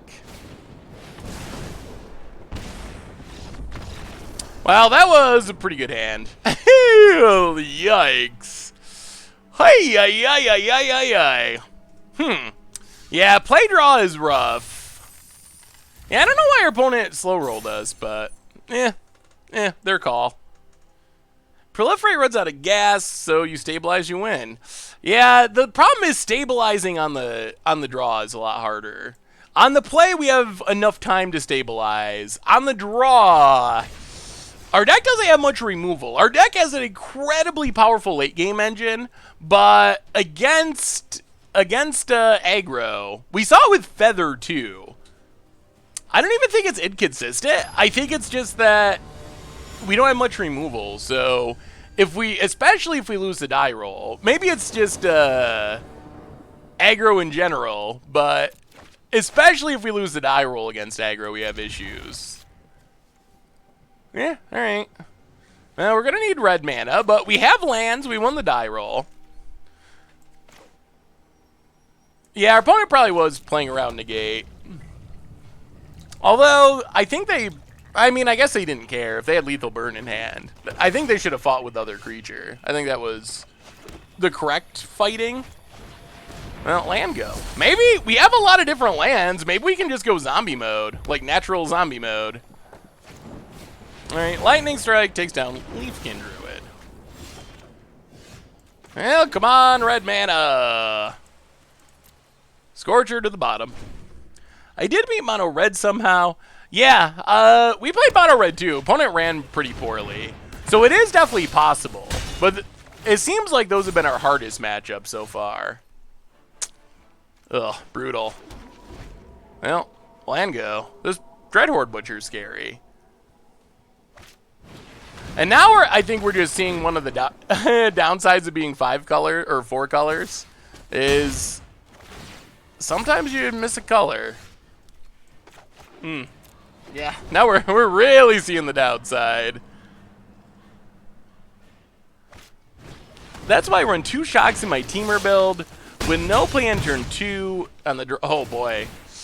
Ooh, it looks like we might be getting another aggro beatdown. Well, play Cloudkin. We gotta hit an untap red source.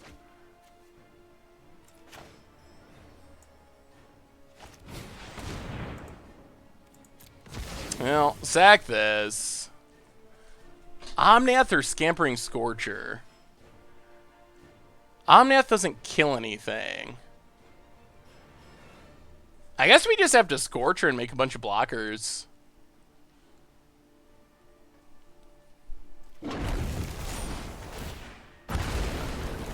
Play a land. No attacks. I mean, maybe we could just chump block long enough. Be interesting to see what happens to the meta when check lands rotate out. Personally, I'm not expecting it to be all that impactful. Well, block. 4. Yeah, we just gotta... We'll kill 1 and block everything.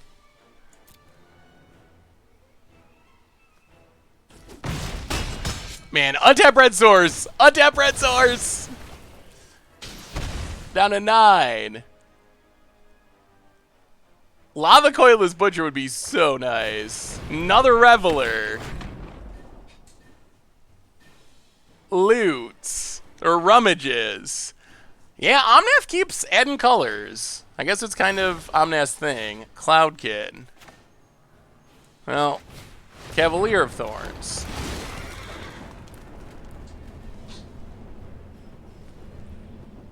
Really? How? How is this possible? Ugh, no red sources and 20 cards. 1, 2, 3, 4. Do we not even get a zombie? Watery Grave. All right, we can take Watery Grave to get a zombie. All right. Well, that's something. Pass the turn. Huh. Red is like our base color too. We're just splashing black for literally just Yarok is our only black card. And we're just not hitting our red sources this game. Judith to grow the dorks. Boat it. No attacks. No red mana. Wow. Now this is starting to get a little bit against the odds.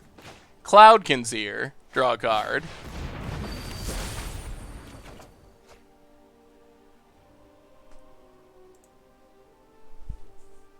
Huh? How many red sources are in this deck? 1, 2, 3, 4, 5, 6, 7, 8, 9, 10, 10-ish?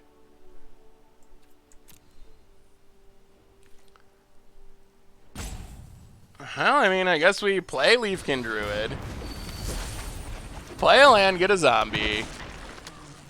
No attacks. Wow, 22 cards deep with no red source. Dreadhorde Butcher number 2. All out attack. Well, we will block. Are we just dead? We're probably... Opponent's out of cards in hand? Oh, they got a bunch. Yeah, we're going to be dead. So block here. Block here. Block here. Block here. Block here.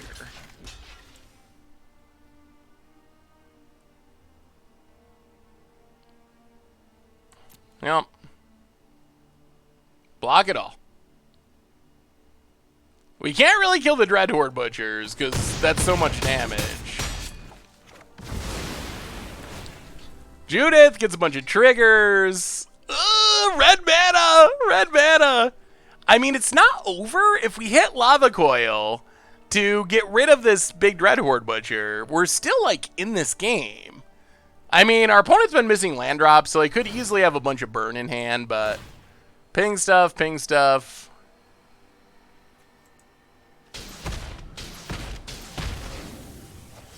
And then, what, shocks the Cavalier? Okay.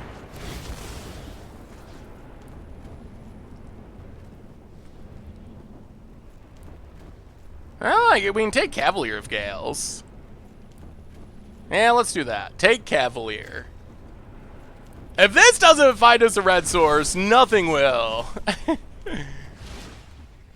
Opponent passes. I mean, we're hanging on. We're in this game, somehow. 1, 2, 3, 4, 5. Cavalier of Gales. Go digging for that red mana.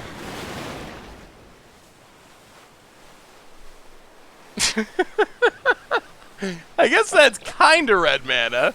Zoltan Zorin for the 3rd month. Welcome to the Fishbowl. Want to say thanks for you do enjoy the content. Thank you so much. Welcome to the Fishbowl. Thank you so much for your subscription. Big soups cheer for our new subscriber. Well, put back the lava coils that we can't cast. Play a land on Elemental.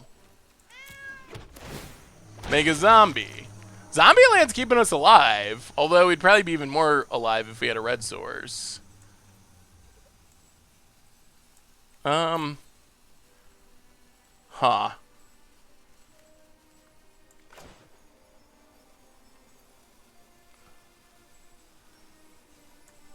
Nah, let's just Scampering Scorcher. Make a bunch of blockers. Get in for what? Wow, still no red mana, real red mana though. Play Awakener for infinite chumps.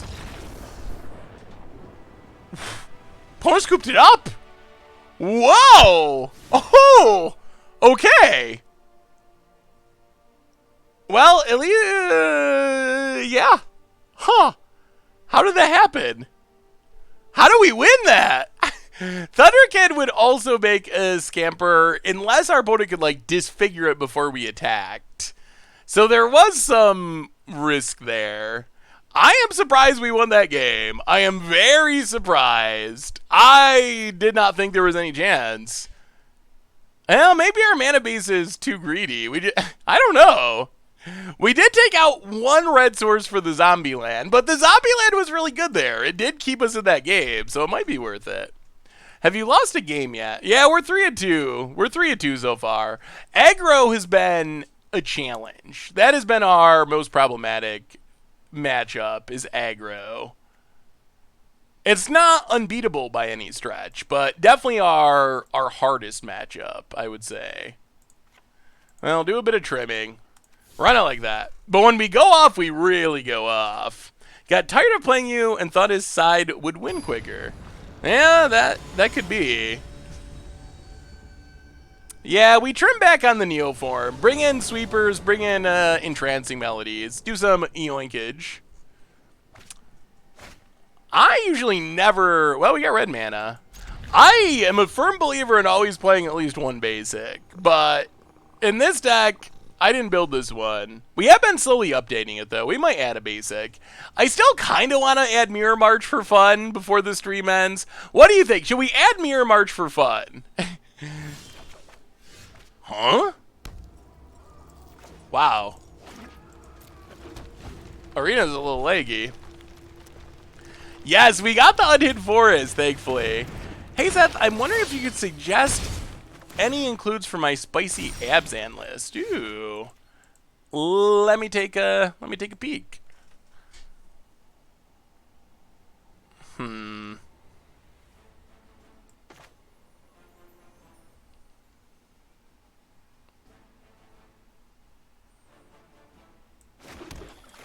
Well, Land Thunder Kid.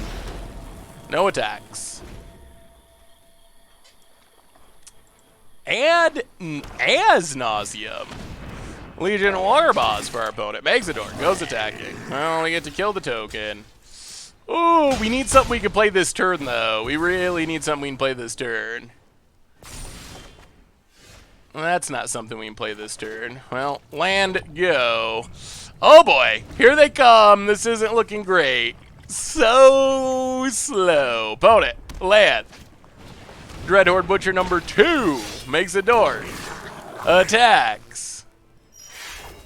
Grows the Butcher. Well, we eat the token. Take a billion. Down to 10. Oh god. Oh, there's our Leafkin. That would have been so good in the past. Yeah.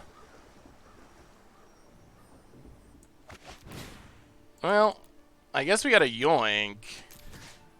Take Dreadhorde Butcher. Pass the turn. Oh, we're pretty low on life, though. We are pretty low on life. Judith for our opponent. Makes a dork. Yeah. 4 with a Judith.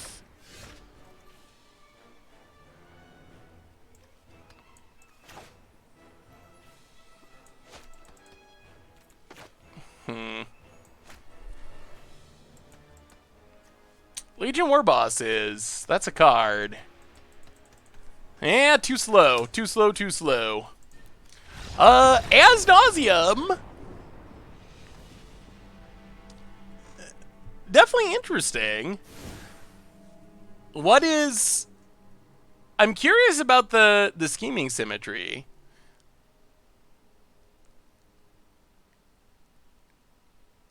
Is the idea to play it and then...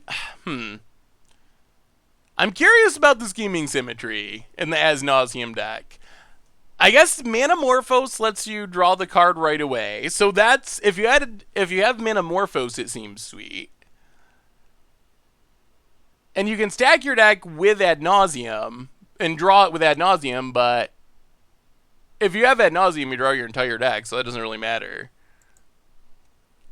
All right, what do we change there? Yeah, it looks like a cool idea. I'm not 100% sure on scheming symmetry. I could see it being powerful, or I could see it being uncastable.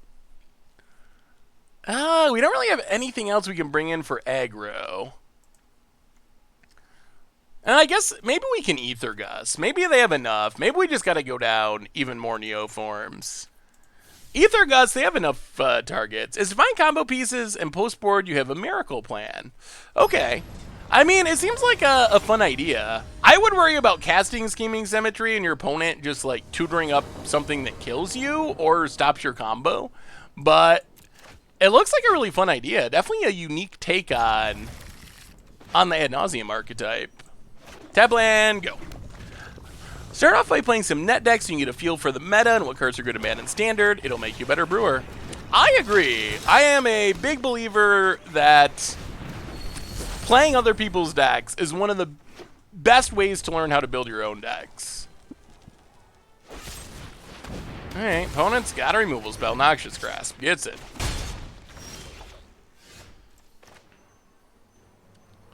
Woodland Cemetery, Cloud Concealer, draw a card. Ooh. Alright, our mana's working out. This could be good. This could be good enough. Boat it.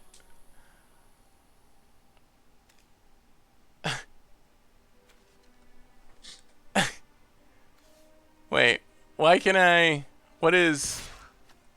Wow, this is lagging so incredibly poorly. Did they play a land? Is this swamp that's in their hand on the battlefield? Whoa! Okay.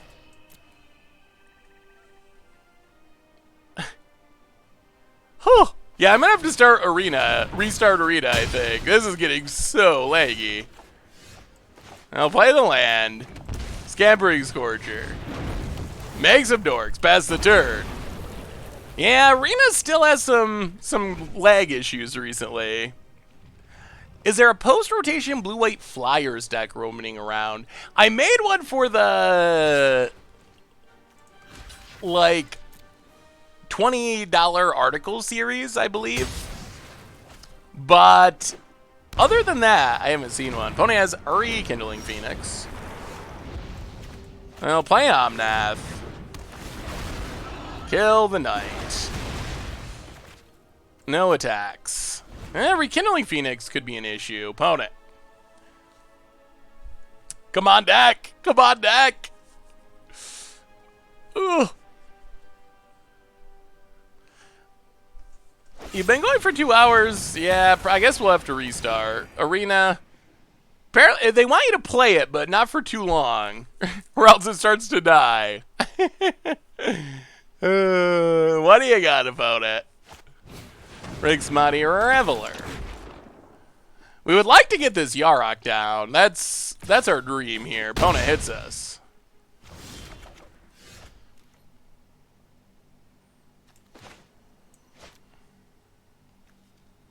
Not a land. Well, play Omnath. Kill Rigsmati. Ugh. We might be getting rekindled here. Hey Seth, what standard deck should I build? Kalia Reanimator, Saltide Drakuseth, or Grixis Drakuseth?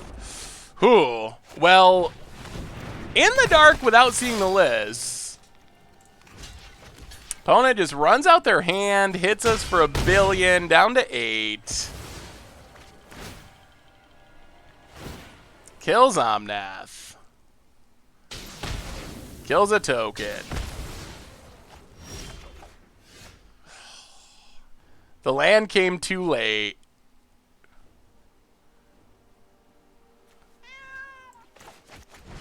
Well, play Scorcher. Yeah. Looked like a good end to start out with, but we missed our land drops too much. And, I mean, that's been a consistent theme with this deck of just getting run over by aggro tokens. Yeah, we haven't had a way to give our opponent a Phoenix token, unfortunately. Opponent draws a new hand. Ugh. We draw a tap land, and that is the game. Ay. Ay, ay, ay, ay, ay. Alright, so we are going to restart Arena real quick, and then we're losing our rank again. Restart Arena real quick, and then put in Mirror March for fun, and just do fun stuff for the rest of the stream. It looks like we're just going to get stomped by aggro anyway. Like, the deck, it doesn't feel like it can't beat aggro, but it feels like it's not a good matchup against aggro. It feels very good if we get a chance to do our thing, but against the aggro decks, it has been a bit of an issue. So, alright, let's see if we can solve this arena crashing issue by restarting, hopefully. Yeah, they might have to do some some updates to Arena. Ugh. Been running pretty clunky lately.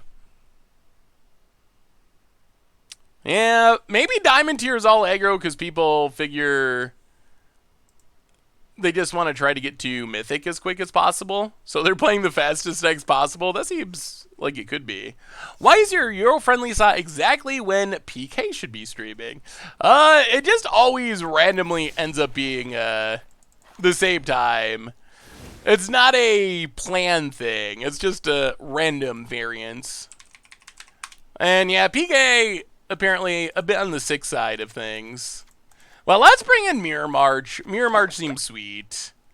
Probably have to cut like Neoform, Cavalier of Gales, and Thunderkin Awakener. Let's just try that. Let's try 4 Mirror Marches, see what happens. Del Roaz for the 34th month. See you in Vegas, Seth. Got my Panharmonicon ready for his signature. Love the stream. Well, thank you, Del Roaz. And yeah, if you're in Vegas, bring your stuff. I would love to sign it for you. Can you do early streams Wednesday and Friday? Ooh, would that be good times for you, K-Bird Smash? Right now, we don't have streams on Wednesday or Friday. There's a mixture of trying to do as much streaming as possible while still keeping the YouTube running. So that's always the challenge of adding more streams, is just finding the time to fit it in with everything else. Yeah, deck is sweet, Ted Boy. We've had some super crazy fun games, so I really like it. Well, let's play Thunderkin Awakener. Go attacking. Looks like we're up against aggro again. More aggroing. Do you think Tron will get banned in Modern? I think Tron's pretty far down the current ban rankings. I mean, it's definitely a good deck, but why not edit the streams and put them on your YouTube? I don't know if it makes for very good YouTube content is the main issue. Oh, goodness. Well, we're planning on drawing a land, but the Magic Gods had other plans. The problem is when I stream, the main reason I stream is to interact with the chat, and that style of streaming doesn't necessarily work well with YouTube. Like, I think when people turn on the YouTube video, they are expecting me to like talk through the plays and be doing that stuff. So I don't think the just like answering chat questions would go over very well on YouTube. Yeah, this is not going to end well. Land, lava coil, doesn't matter, and we'll scoop it up. Well. Have you seen the untap.gg plugin? What's the untap.gg plugin? So opponent's playing vampires. We can try Flame Sweep. We can try Entrancing Melody. In theory, we should probably be cutting Mirror Marches, but we're gonna keep most of them because we're trying to Mirror March. The streams go on the YouTube replay channel, so the streams do go on YouTube for people that want to watch them. Do you think Hogak is going to get banned? I would be shocked if it wasn't banned at the next opportunity.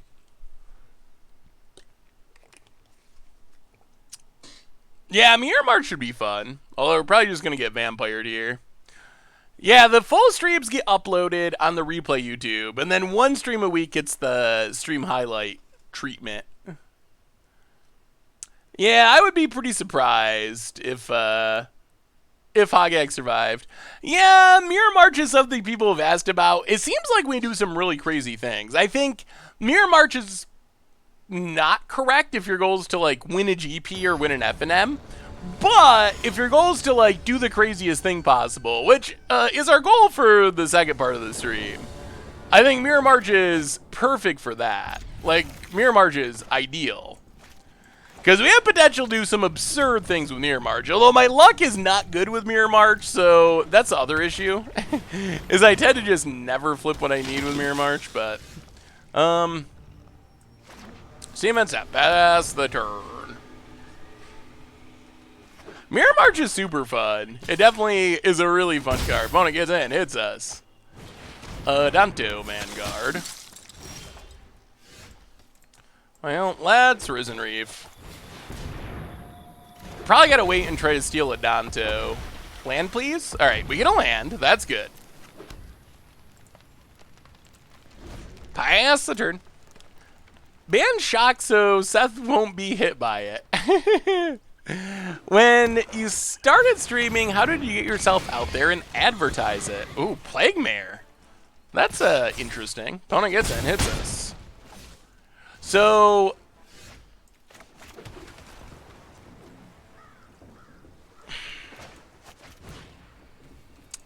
yeah, I guess we just gotta take a Danto. So I think my situation was a little bit unique, just because I already had been making content for Goldfish, so that was an easy way to promote it. But when I first started making content, a lot of stuff on Reddit, interacting, talking to people, anything like that, networking on like Twitter, other social media, that was most of my strategy when it first came to making content. But like I said, streaming in specific was a little bit weird because I had already been doing YouTube and all that stuff, so there was kind of like a little bit of a built-in audience, I guess.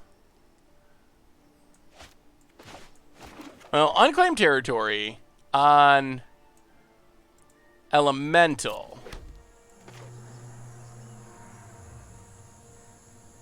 Thunderkin Awakener. Go to combat. Attack. Get back Risen Reef. Trigger. Draw Cloudkin Seer.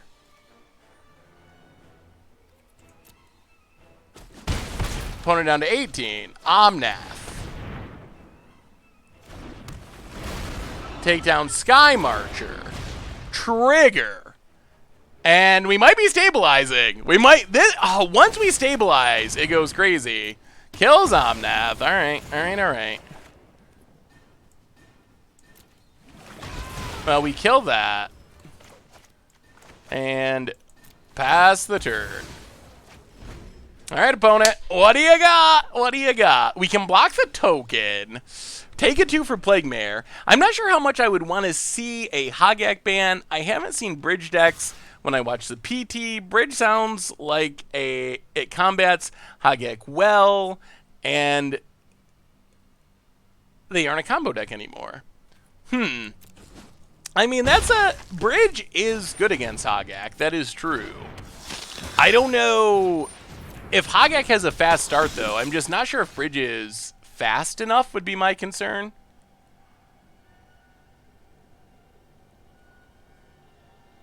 So let's see.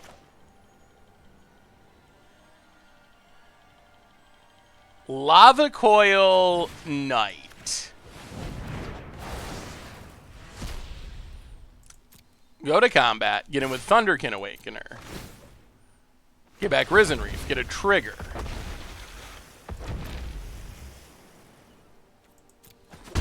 Hit our opponent to 17. Leafkin Druid.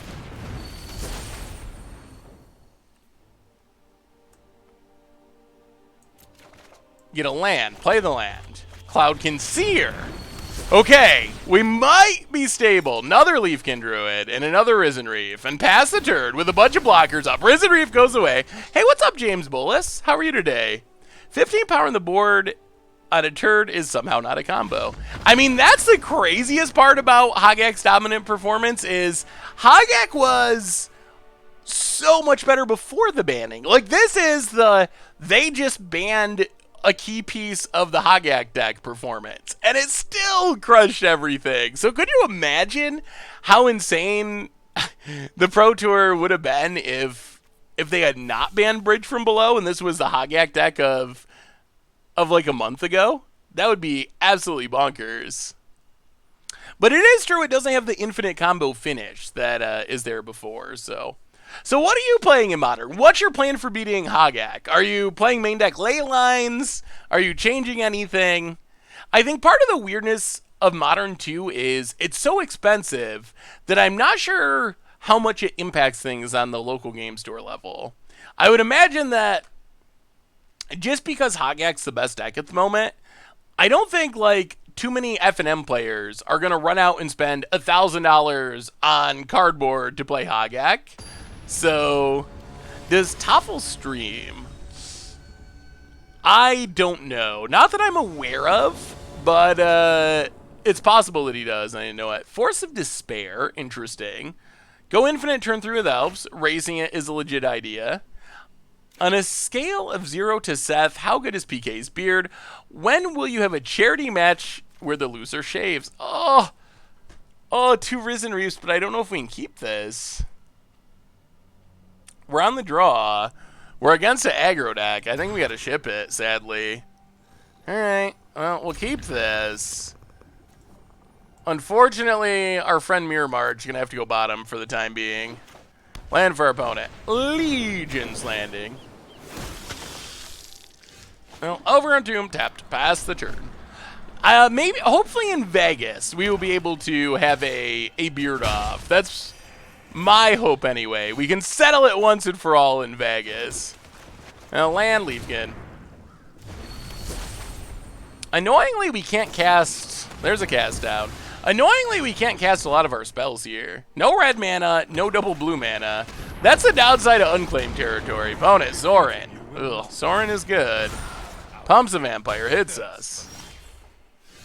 Well, alright, that is blue mana. So Steam Vents.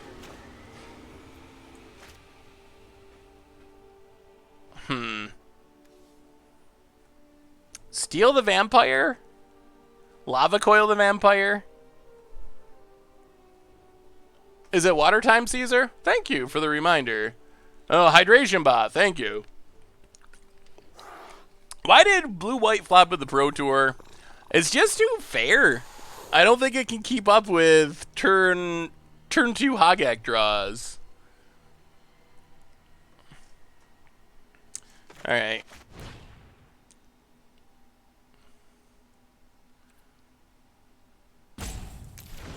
Actually, you know what? Let's Cloudkin.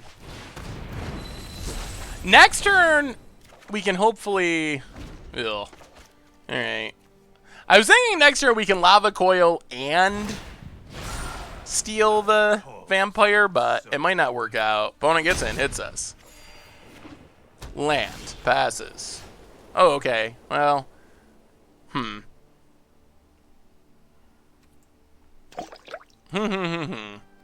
Go to combat. Attack Sorin. Hit Sorin. Down to 4. Senasorino! Welcome to the Fishbowl. Thank you so much for your subscription. Big soups cheer for our new subscriber. Yoink. Breeding Pool. Pass the turn. Threats have been dealt with ish. Opponent, what do you got? Plays a land. Champion of Dust. Sure. Draws a card. And...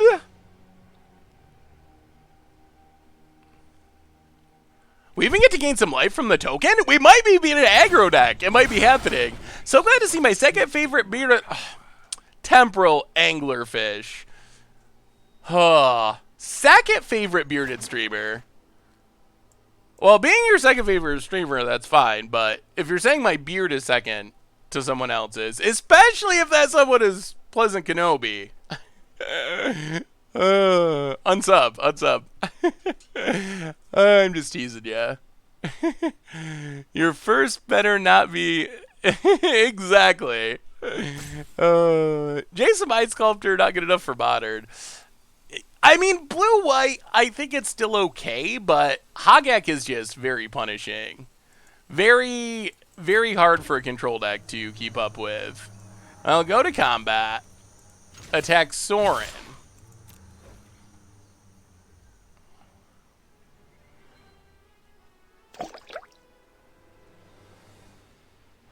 Opponent lets it go. Interesting. All right. Well, play Yarok. They must have another one in hand. Play Yarok. Pass the turn. Core Gordix, welcome to the Fishbowl. Thank you so much for your subscription. Big soups here for our new subscriber, and Vampire's out of here. And we haven't mirror marched yet, but picking up the wins. Back up to Diamond 2. Come on, Mirror March. We gotta go off and Mirror March at least once. We didn't put a place at a Mirror March in our deck to not do something crazy with that before our stream, before our stream ends. Beards are love, beards are love, and love is war. So obviously there's a beard war. Hopefully everyone knows we're joking. I like Vince a lot. Vince is awesome. So the beard war, it's just for fun, messing around with each other. Mirror March getting on the battlefield is the challenge. Bit on the expensive side. How can I submit a deck for you to play? Well, I think you just did, Jeff JC. I'm looking at it as we speak. Field of Gates. Ooh. That's actually kind of similar to the Gate Shift deck that we played on Budget Magic. That looks sweet. Gate Shift was fun, and I think it's fairly powerful. We didn't have Hydroid crosses because it was a budget deck, but still. Ooh, all right, Mirror March. Horrible mana. Okay, keep. Come on, mana to cast stuff. Ooh, that's actually the best land we could have drawn. Well, Field of the Dead, go. We might be doing it. Nothing too fast, opponent. Oh, Naya. Oh, it's Feather. Oh. All right, we might not be doing it. On second thought. On second thought, we might not be doing it. I'm back again for more Modern Legacy Spice. This time, Arclight Dredge in Modern. Ooh, that does sound spicy.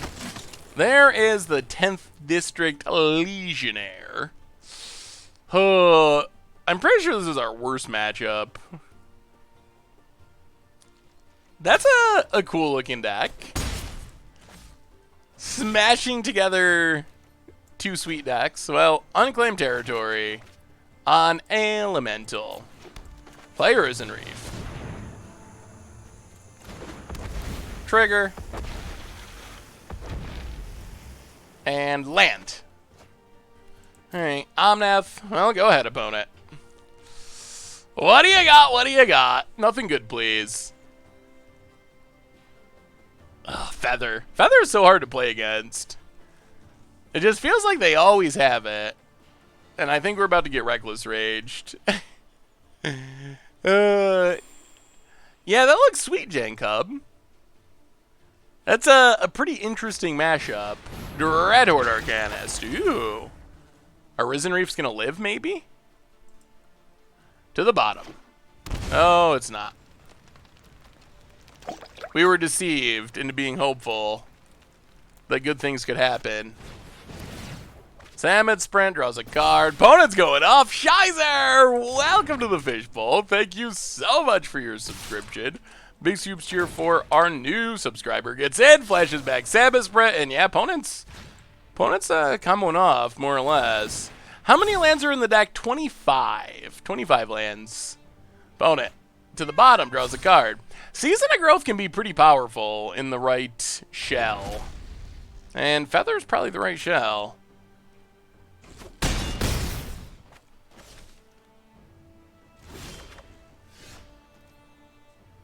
Like, so we can play...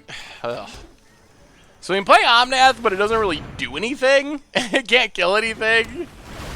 And our opponent's still just comboing off insanely.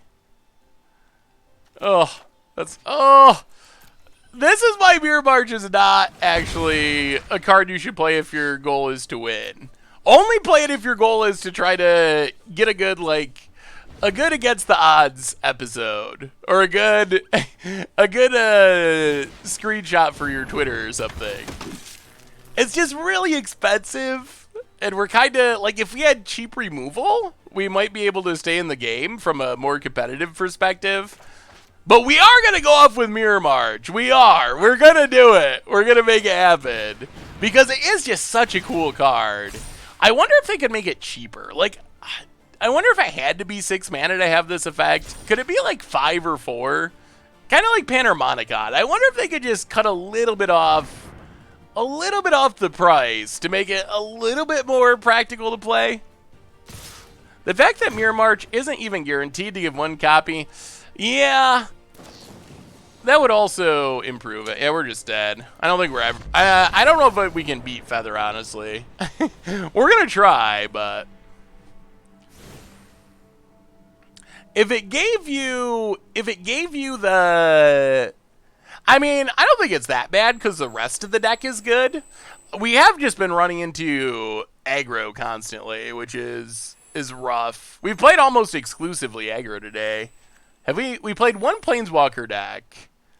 Otherwise, it has been just like 100% aggro. Alright. So we're going to have to trim a couple Marches. Thunderkin Awakeners, Cloudkin Seers, Neoforms. Bring in as much removal as we can and run it like that. Yeah, Fry's helpful. I mean, it is really sweet. It would be better if it had...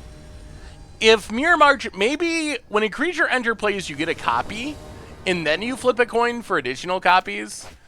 Because we definitely had, our old no red mana hand. We definitely had some games where we played it on Against the Odds, where we would just lose coin flips like crazy, and we spend 6 mana and it didn't really do much of anything. Why is this called Yarokamentals and not Yarokamentals? Wait, huh? Why is the deck named Yarokamentals and not Yarokamentals? Typo? I think it would be a typo. Definitely supposed to be Yarok. Well, get down our Leafkin Druid, pass the turn. We got a removal spell here, which is nice. Yeah, I think it should give you one copy and then make you flick for the second others. Yeah, something like that could be good. I mean, there are some ways to build around it, but it does take a bit of effort. Ugh. All right. Well, keep shocking ourselves. Kill Arcanus. Well, now we could actually use a Mirror March or something big. Something big would be helpful. Vote it, lad. There is one field. Well, that's something big. That's not a bad one. Cavalier Thorns. Go dig it. Yeah, the stream title says Yarokamentals. We will grab a... Rootmount Crag. We're actually getting kind of close to... Ooh, and we can Thunderkin Awakener back Risen Reef? Okay, this is coming along. This is coming along. Yeah, I'll have to update the deck title on Goldfish at some point. Just a typo. Thank you for catching it. On the mana cost of Mirror March, it's overcosted because spikes tend to hate randomness. Nobody wants to have a Pro Tour decided by a coin flip. Yeah, I mean, it doesn't got to be super push, but maybe a little more push would be good. Well, Thunderkin Awakener.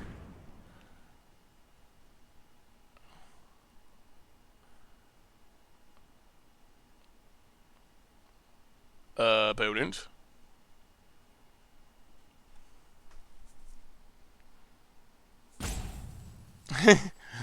Never seen a Thunderkin Awakener before. Hey Seth, after rotation, I'm building a feather deck and I'm building a feather deck and spicy cards you think would spice it up a little.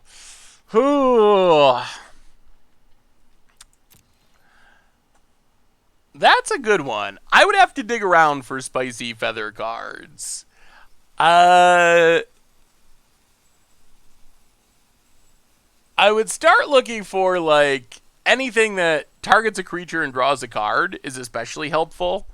But there might be something sweet that I'm not thinking of. One of the weird parts about Feather is some of the good cards in Feather are cards that are like kind of only good in Feather decks. Like, you don't really play Defiant Strike in other decks.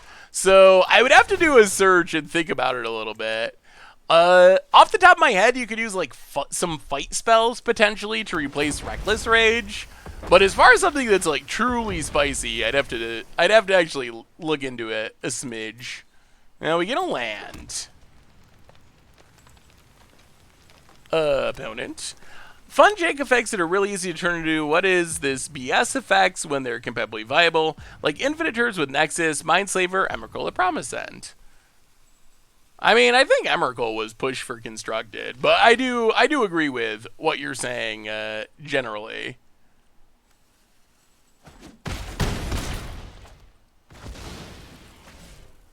Well, play the land. Scry.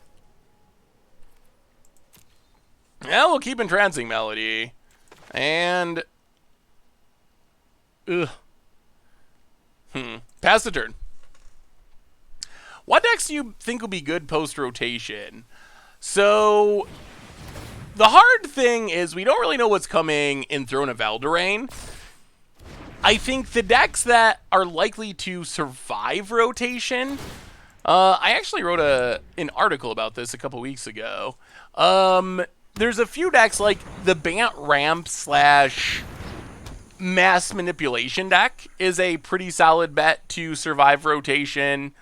Elementals actually is a good bet to survive rotation. Esper, I think, has a good chance to survive rotation. So those are the decks that immediately stick out, not because they're the best, but because they're most likely to survive because they keep most of their pieces. Then there's like a ton of decks that could be good, maybe even better than the decks we just talked about, but those decks are a little more dependent on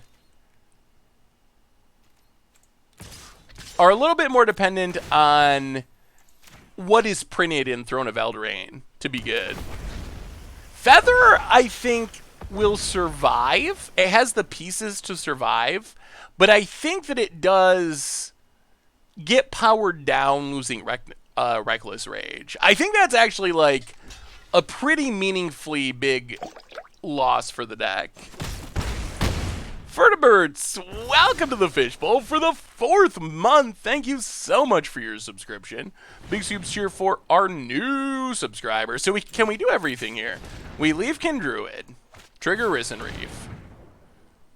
We gotta get rid of this Feather. Yarok. Ugh. 1, 2, 3. Man, we could just Yarok. 1, 2, 3, 4, 5. Well, they shouldn't be able to kill us this turn, right? Oh, we don't have black mana. We gotta play black untapped? Alright. Alright. Yeah, let's do it. Play Watery Grave. Field of the Dead. Play Yarok. Trigger. Maybe get some zombies. Oh, imagine this with Mirror March. It would be so sweet. Reckless Rage is raise-inducing. Glad it's going to be gone. Yeah. Oh, here comes the zombies. Zombies for days. Double trigger. And... Come on, one more land. Yes. Double zombie. Trigger. And, yeah, Lava Coil, yeah. Attempt to. There's a God's Willing. Well, it's on you, opponent. If you could kill us this turn through this board state, then... Well done, Feather, I guess. Yeah, Reckless Rage is just so unique that I don't think there's a replacement. Like I said, you can kind of use some fight spells. Maybe like Thrash Threat that's like deals damage equal to its power rather than straight up fighting.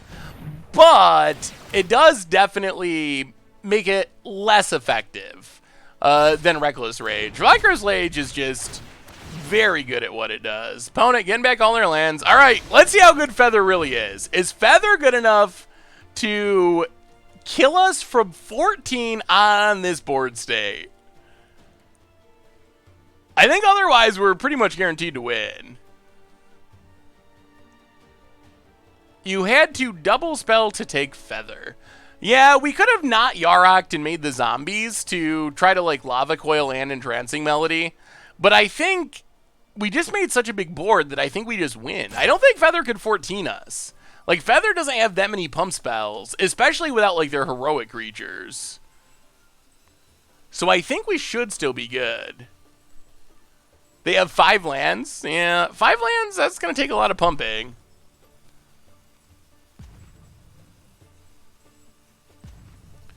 Yeah, we could have tried to Lava Coil and then... Okay, opponent Reckless Rages. We could have tried to, like, Lava Coil and then Entrancing Melody. If they had 2 God's Willings, that would still beat us. And that didn't even kill Yarok. Or maybe our opponent just times out, trying to... Wow, down to 2! Oh my goodness, opponent! Alright, let's see it, Feather. Let's see it. How about Domri's Ambush and Naya Feather post-rotation? Domri's Ambush could be a good option. I think all of the current options are worse than Reckless Rage, but, like, Domri's Ambush, wow. Alright. I mean, I think this is still hopefully going to end up okay. Wow. Oh, well, now we definitely end up okay. Not sure why they cast that instead of leaving up God's Willing. Or did they cast God's Willing to save Feather?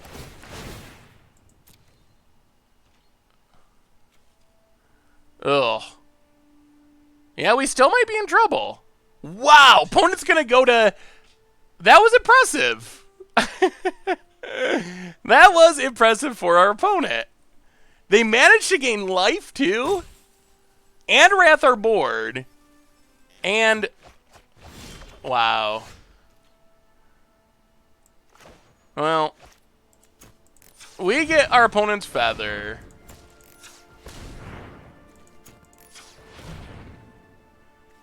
Which is good.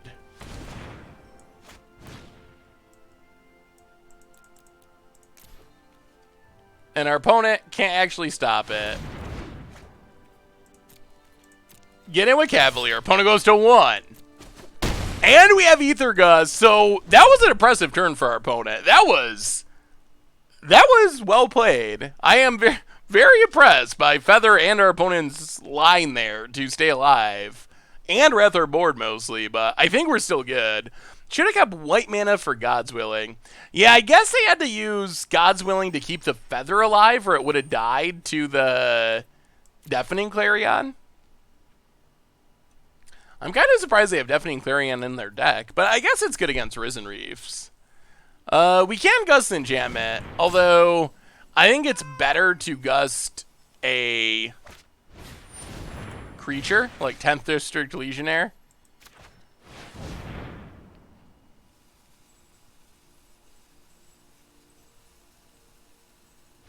Oh, we got there. Still not marching, but we're livid. We're livid. Yeah, opponent had to attack to gain the life. That was a really well-played turn by our opponent. Very, very impressive. When are we going to have some Mardu Kalia action? We played a little bit of Kalia for part of a stream like a week or 2 ago, but we'll have to do some more Kalia-ing. I think it's worth it. Oh yeah. Yeah, I pretty much mostly play best of 3. Except for limited. I think I kind of prefer best of unlimited, honestly. This probably sounds wrong to limited purists, but I don't know. Sideboarding in limited is not as exciting to me. The variance is still there, and that can be annoying if you just, like, lose a game to Mana Screw, but still. Green Mage MTG, good to see ya, and welcome back to the Fishbowl for the 7th month. Hey, Seth, just got back. Have you played Guild Battles yet? Because if we didn't, you should play it. Also, have you built Gargos yet? And did you forget Polyraptor, Marauding Raptor? Ooh, so I did play Guild Battles, Green Mage, and welcome back to the Fishbowl. Thank you so much. So, I did play Guild Battles, got the 6 wins to earn my full art land. I just jumped around. I saw something was posted on the Arena Reddit that it looked like Orzhov and Boros were the 2 highest win percentage decks, which I guess that makes sense. I kind of thought the aggressive guilds would do best. So yeah, I think I actually literally went through. At first I played just like a couple that looked interesting. Like I started with Boros, then I played What did I play next? I think like Simic and Izzet, and then after that I just started going through the list until I got up to 6 wins. Still gotta do Polyraptor before it rotates. Have not built Gargos outside of Limited, essentially. Opponent getting in, hitting us. Well, Stomping Grounds, untapped, Thunderkin Awakener. Alright, all hands in hand for our opponent. All hands in hand, I say. We got our Mirror March, but it's going to be hard to live long enough to make it work. 6-0'd with Azorius, nice. So what did you think about that format? I'm really curious, because, well, I'll tell you what I thought after. I want to hear your opinions before I give my opinions. What did you think of, like, the guild pre-con format thing?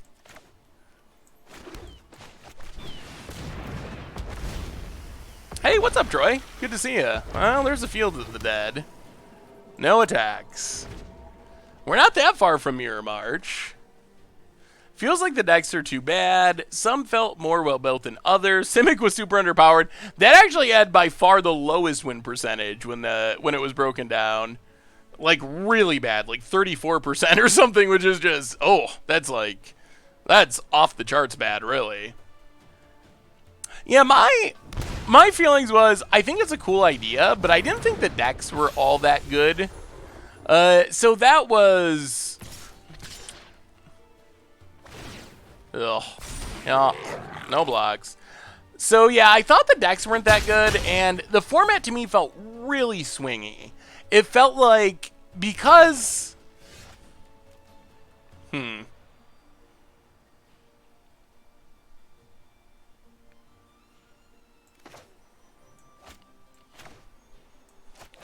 play Omnath. Opponent probably has God's Willing.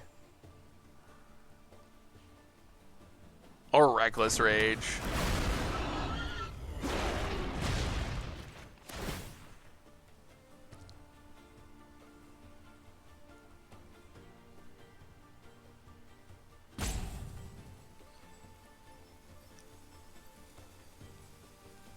Oh, come on. No Reckless Rage. No Reckless Rage. So I felt like the decks weren't super evenly powered, but I thought for me the bigger problem that I disliked, yeah, there's Reckless Rage. Yeah. Well, I won't mind Reckless Rage rotating. Ugh, well, let's give it another shot. See if we can Mirror March at least once. At least one time. But I think the bigger problem was the deck building. I didn't like the one of rare and mythic thing. To me, it felt like a lot of the games were who draws their ridiculous bomb first. And since everyone was only playing one ofs because of how the decks were built, like the chances of you drawing your bomb and your opponent in the same game weren't that good. So I felt like a lot of the games came down to like, oh, my opponent drew their one Niv Mizzet and I can't beat it. Or, oh, my opponent drew their one Hydroid Crosses and drew 10 cards and I can't beat it. So I think maybe having more like traditional deck construction would be helpful.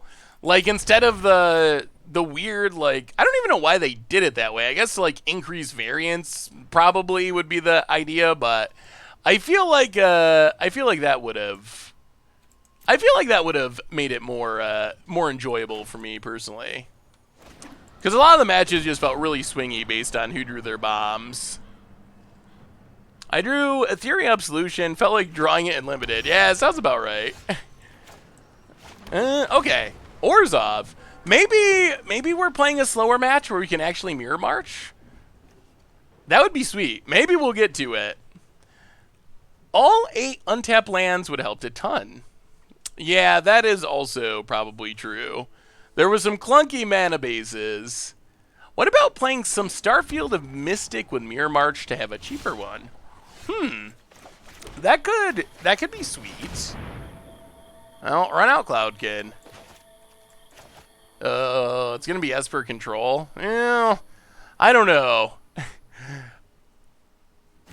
Mirror March. Oh, maybe. Well, we got all our Mirror Marches. Maybe we're going to have to just go play against Sparky before the stream ends. Visor Gaming, welcome to the Fishbowl. Thank you so much for your subscription. Big soups here for our new subscriber. Oh, this looks like Counterspell Esper. If they're playing Anticipates, they gotta be playing like 10 counters or something. Watery Grave, untap, Teferi Time Raveler. I am not going to sit this one. Bounces, Cloud Conceer. Passes. Well, play Risen Reef. Come on, lands! Well, that is a land. Get the land, pass the turn. Well, look at these mirror marches. Look at these mirror marches. Boat it. Those decks are the new player experience decks after rotation. They're not meant to be great. I think they're probably fine for new player experience, but I didn't find them very appealing as like a format. As someone who's because those events are like, they're granting XP, so I felt like they were targeted at more like established players who actually spent money on the mastery system.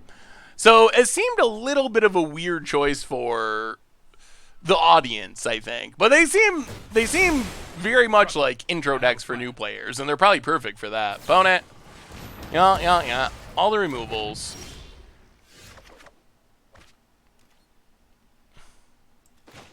Well, Cloud Conceer, draw a card. Steam Vents, tapped. Pass the turn. 1 mana away from Mirror March, maybe. Opponent, taking up Teferi. Teferis can bounce it and tuck it. XP is just for the first win or not? Ugh, I don't know. XP kept popping up. I'm not 100% sure if it's Oath of Gaia. I'm not 100% sure if it was from like daily wins or from the event. But there was a big chunk of XP for the first win. Thought Erasure.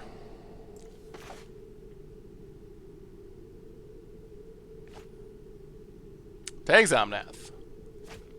Mills Narset. Well,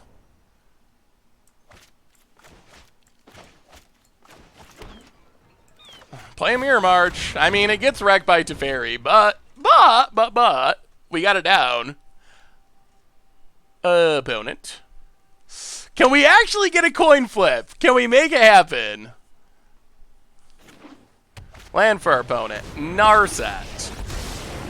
Focus and Takes down Narset. It's a Dovin's Veto.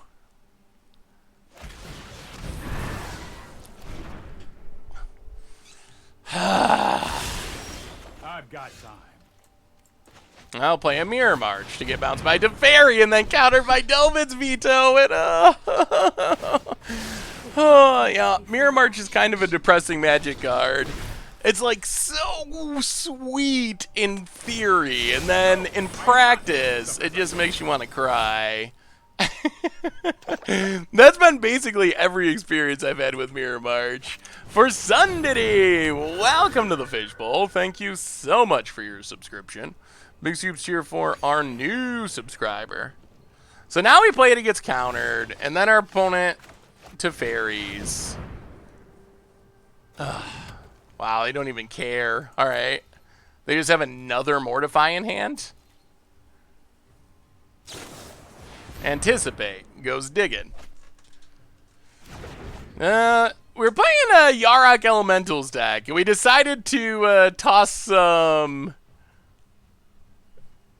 Mirror Marches in for fun at the end, but so far there hasn't been much Mirror Marching. Mirror Marches That's more like it. is very difficult to actually... Against aggro, you die before it comes down, and then against control, they have a million answers to it. Well, alright. Cloud Conceer. We can't draw cards because there's an Narset, though. Alright, Mirror March. Yes, I know.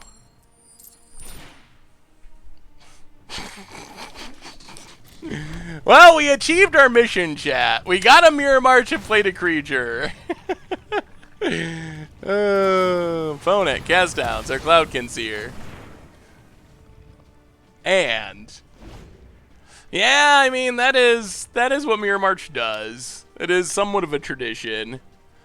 I think when we did the against the odds, our coin flip, we won coin flips like 33% of the time, which pretty bad when it should be like When I mean, not saying it's a bug. It was just variance, but pretty bad compared to the expected flip percentage. More lands. Well, Mirror March.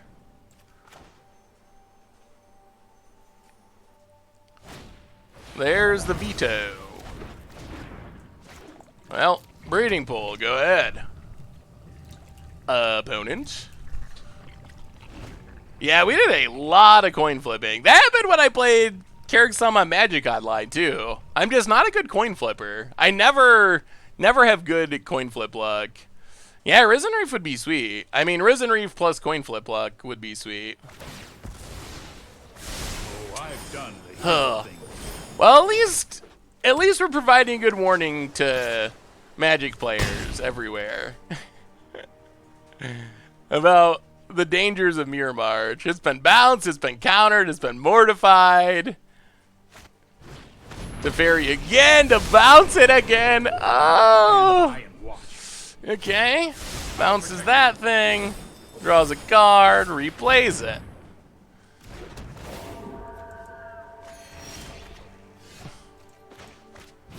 Well, Mirror March, go ahead. Hey,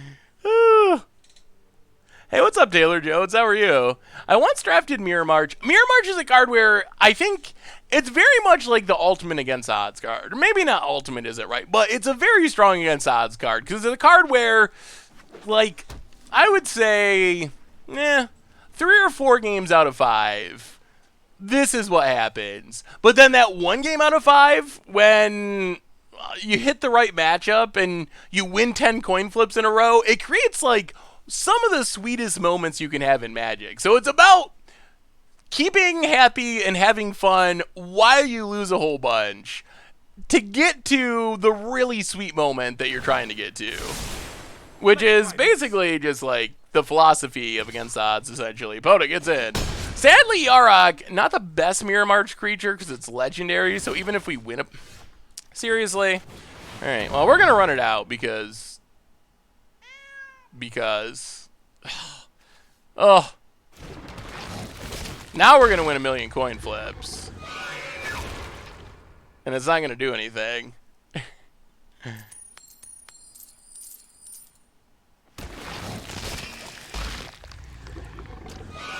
Okay, we want some coin flips. They go away.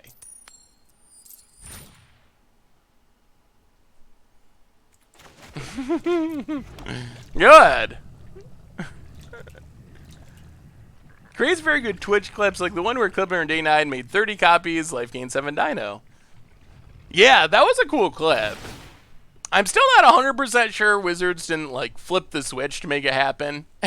Seems like a good way to make your new brewing show get a good clip. I wonder if they have the ability to do that. Like, if Wizards wanted to, could they be like, let's have Seth win 10 flips in a row.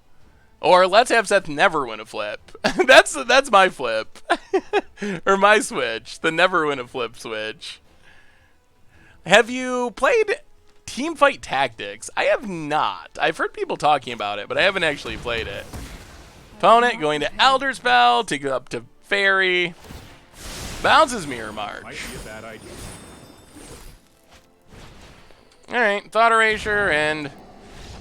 Oh, well, we'll try it against Sparky, just to see what the deck can do before we end the stream. Sadly, our experience since putting Mirror March in the deck has been, it's too slow against aggro, and it's too slow against aggro, and it's too disruptible against control. Which kind of leaves us in a position where I'm not really sure what matchup it shines in. So bring in whatever we have that can maybe compete with control. I think the non-Mirror March version of the deck probably is really good against control, but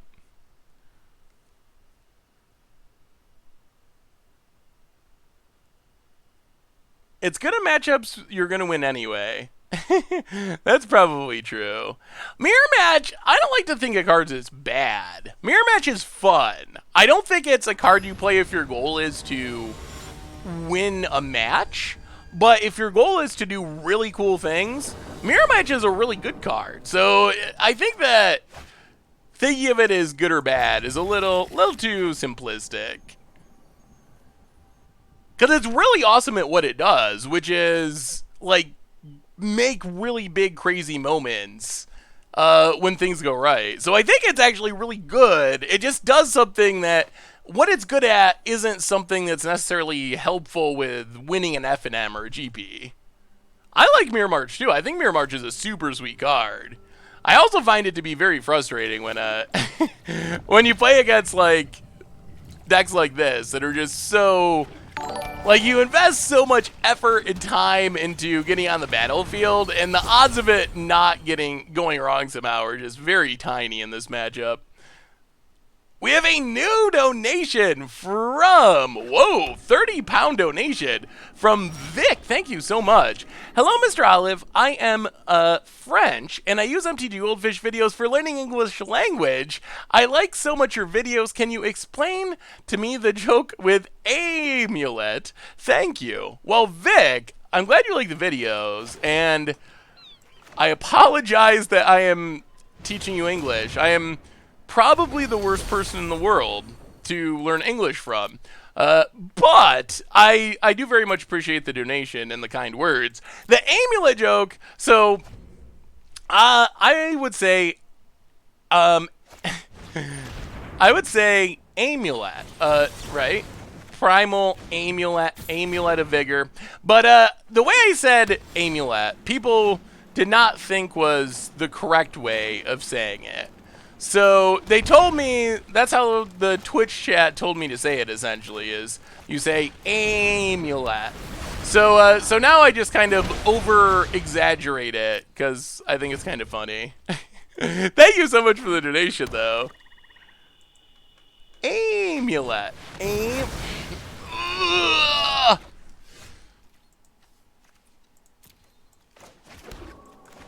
No, I should have done that the other direction, but alright. Well, you gotta Teferi, opponent. Survey says, of course. Teferi is also very high on the list of, I can't wait for this to rotate cards. Nexus, Teferi, Curious Obsession are all very high on that list. Right near the very top. Opponent, still got an upkeep stop set. Alright, well, fry that.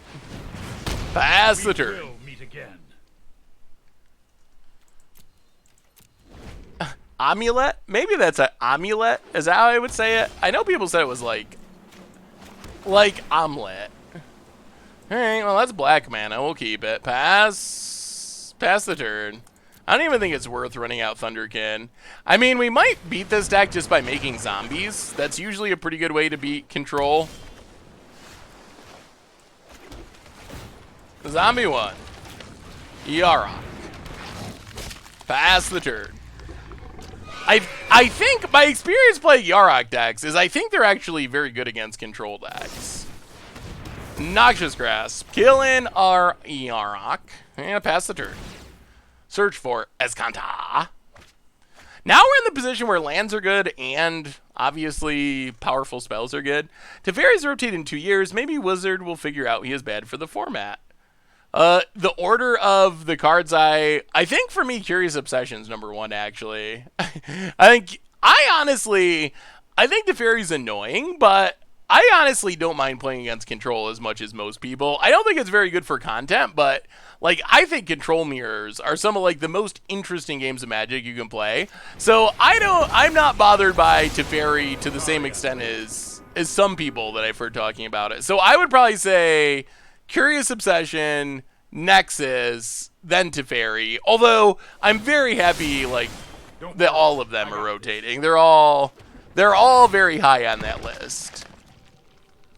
All right, I mean, we're trying to live the dream. We're trying to, oh man, if only we had something in the graveyard. I'll get in, hit Teferi. Time for plan B. As soon as Kanta is going to flip. Well, we're gonna try it. We're gonna try it. Do you have any predictions about some decks in the new historic format? I mean, it's current standard with whatever Throne of Eldraine has, so I would expect that for the immediate future, like right after release, basically whatever's at the top of standard now should probably be should probably be at the top of the format there as well. Opponent Escantas finds a duress.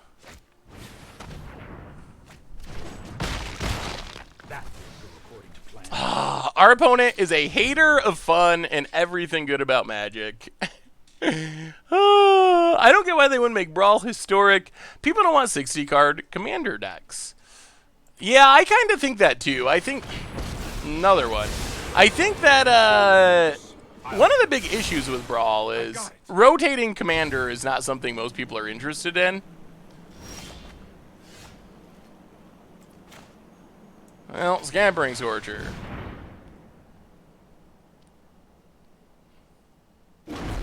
Oh, we were so close to doing something with Mirror March, and then opponent, of course, had a duress, and then life is bad again. Well, everything at Teferi.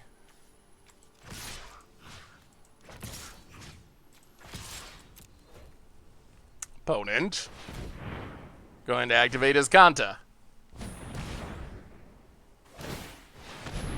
Finds. Finds. Command. Oh, all right.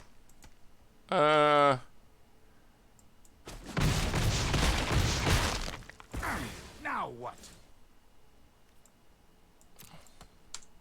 Sure. All right, let's go play Sparky before we stop the stream to see if we can actually do something with Mirror March. So we gained rank with the non-Mirror March build, and then we lost a lot of rank. How do you play against Sparky? There's got to be, I know there's a way. I don't think I've ever done it before. Does anyone know how you actually play against Sparky?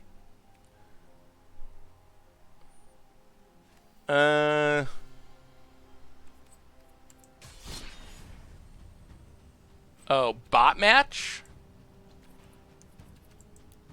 I guess that would make sense. Alright, let's see if we can actually do something with Mirror March. See if it's possible to do something with Mirror March against Sparky. One more shot, because I feel like if we're not getting disrupted and killed, we can probably put a lot of triggers on the stack. Alright, we got a Mirror March, we got cards. This looks like a reasonable hand. If there was ever a hand where we're going to Mirror March, it's probably this one. Although, watch us die to Sparky. How does this work? Are they like mono red? Are we just going to get burnt out of the game? Or like, what is... I actually don't know how this works. Oh, there's different Sparkies that have different decks? Chandra's Spitfire. Oh, well, we want to have Mirror March do something cool with this deck, and it's not really practical. Basically, we're running out of time. So to see if Mirror March would do something cool, we figured we would give it a shot against Sparky before we wrap up the stream. Because we got on the battlefield once. I mean, we played a real deck to begin with. But then we switched to the Mirror March build. And we got on the battlefield once, I think, and flipped a coin and it didn't do anything. So we want to give Mirror March a chance. And this hand might be able to do it. Like 2 lands, we're almost to Mirror March, we got creatures. Opponent. Well, if they got a bunch of spells, they can deal a lot of damage.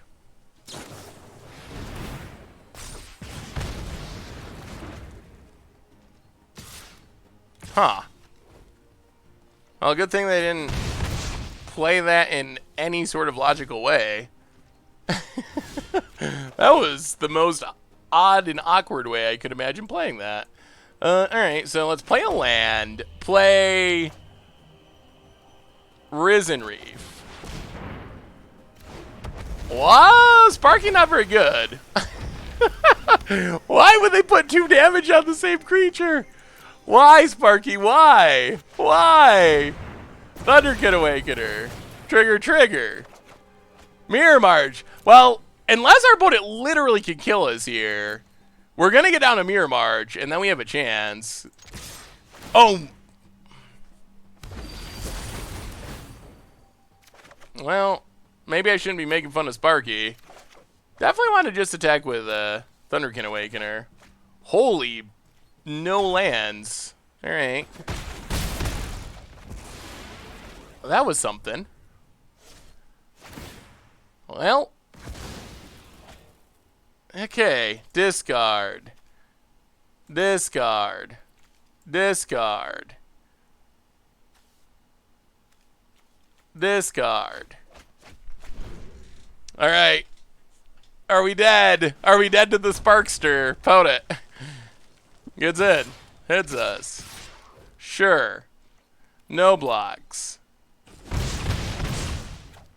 Alright. I think it might... Is it Mirror March time? Or do we gotta kill stuff one more time? Alright. I think what we do is we Lava Coil this. We Lava Coil this. We Lava Coil this, since that's all we drew. Lava Coil everything. Yes, aw, whatever, Sparky. Go to combat. Attack. Get in with Thunderkin Awakener. Get back, Risen Reef. Next turn! Next turn, Mirror Marches! We're finally gonna do something. Get a land. We gotta have 1,000,000 lands left in our deck, because we drew all non-lands. Alright, make a zombie. Alright, time for the Mirror March luck. It is time. We will see what happens. Thunderkin Awakener puts it back. Next turn we do it. Next turn we go. And see what happens. Opponent plays a land. Chandra Spitfire number 3. Alright, Sparks.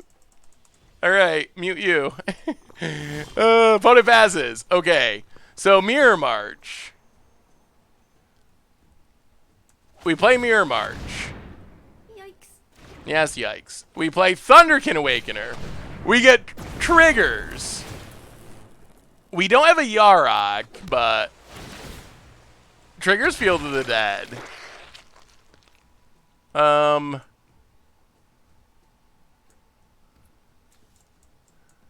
Alright, to the bottom. Lose a flip. Okay. Attack. Scampering Scorcher. Cloudkin Seer. Do some flipping. Another Mirror March. Lose a flip. Okay. Get 1,000,000 Risen Reef triggers.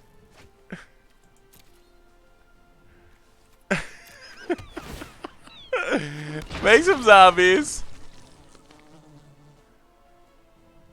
Yeah, we can get Yarok next turn and just kill ourselves. Alright, Mirror March. Sure, to the top, whatever.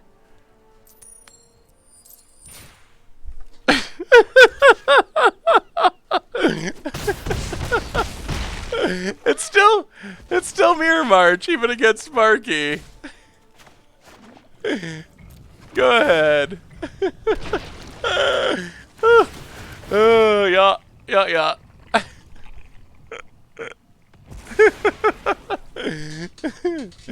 Yeah, I'm so bad at flipping coins. I always have been. It always has been. Yeah, I think we're like 1 for 8. Something like that. Opponent. Passes. Alright, so we play Omnath. Now we'll probably win some flips. We want a Yarok. We'll get the land. Yup. Oh. Sure. Now we don't actually want to win a flip, because Omnath's legendary.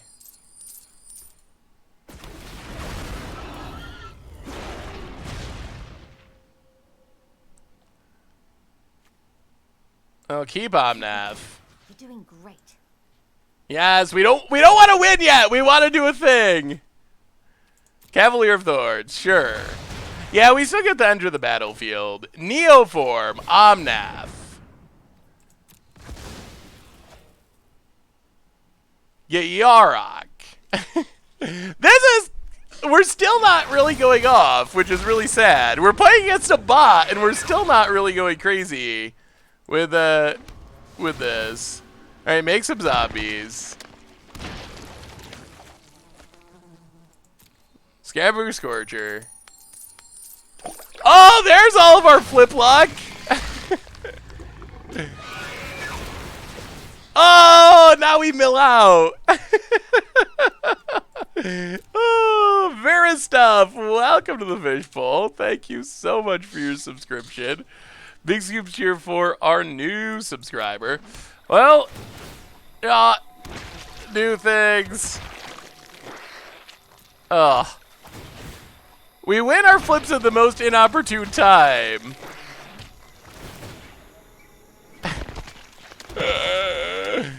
Yeah, there's all the lands that we were looking for earlier. King Miser, welcome to the fishbowl. Thank you so much. We have what, 0% of our flips with non-legendary creatures, and I think 100% when we play a legend, which is actually worse than just losing a flip. Yeah. Okay, we didn't win that legendary flip. 1, 2, 3, 4. 1, 2, 3. All right, so play Mirror March. You're going to have to teach me that one. Go to combat. Attack. All right, let's flip. Get back Scabbering Scorcher.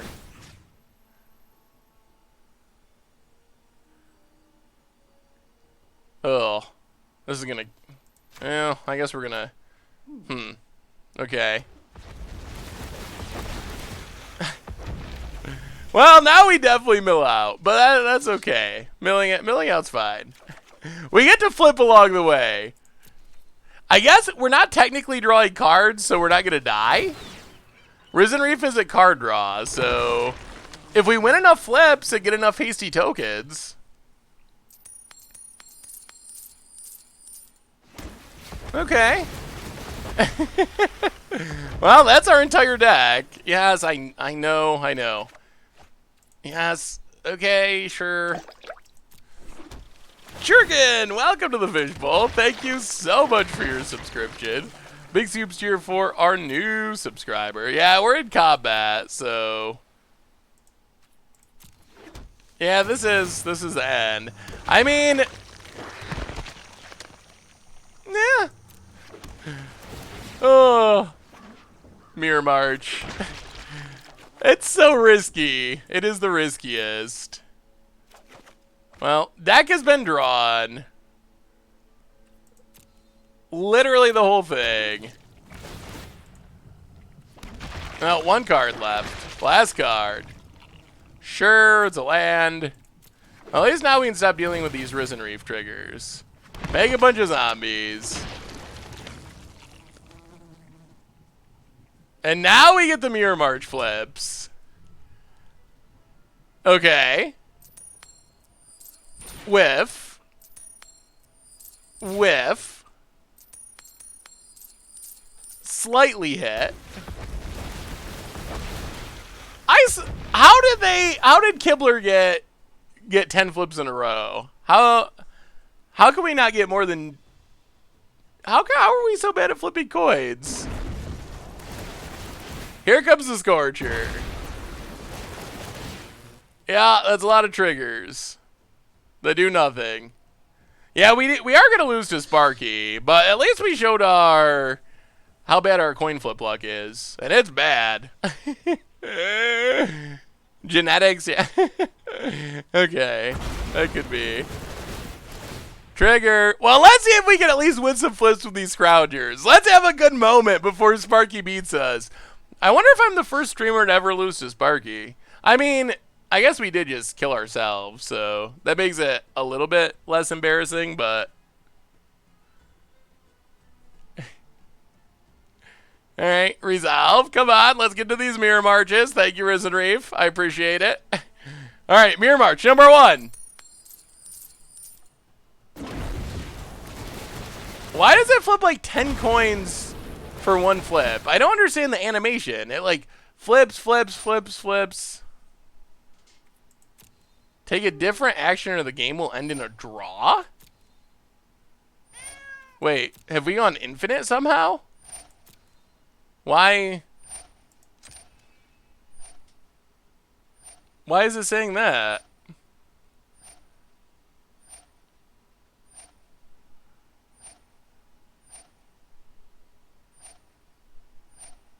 Just because I'm making so many triggers, they're gonna draw the game? Well, maybe I won't lose to Sparky. Alright, we have a way to not lose to Sparky. We just have to hope that Arena thinks we have a loop when we don't and it draws the game. Okay, okay, we got a chance. We got a chance. Wow, look how slow this is going. It's taking like seconds to resolve each trigger. Well, we've definitely broken Arena a little bit. Like, this should be instantaneous. 14, 13, 12, 11. Oh, goodness. Goodness, goodness, goodness.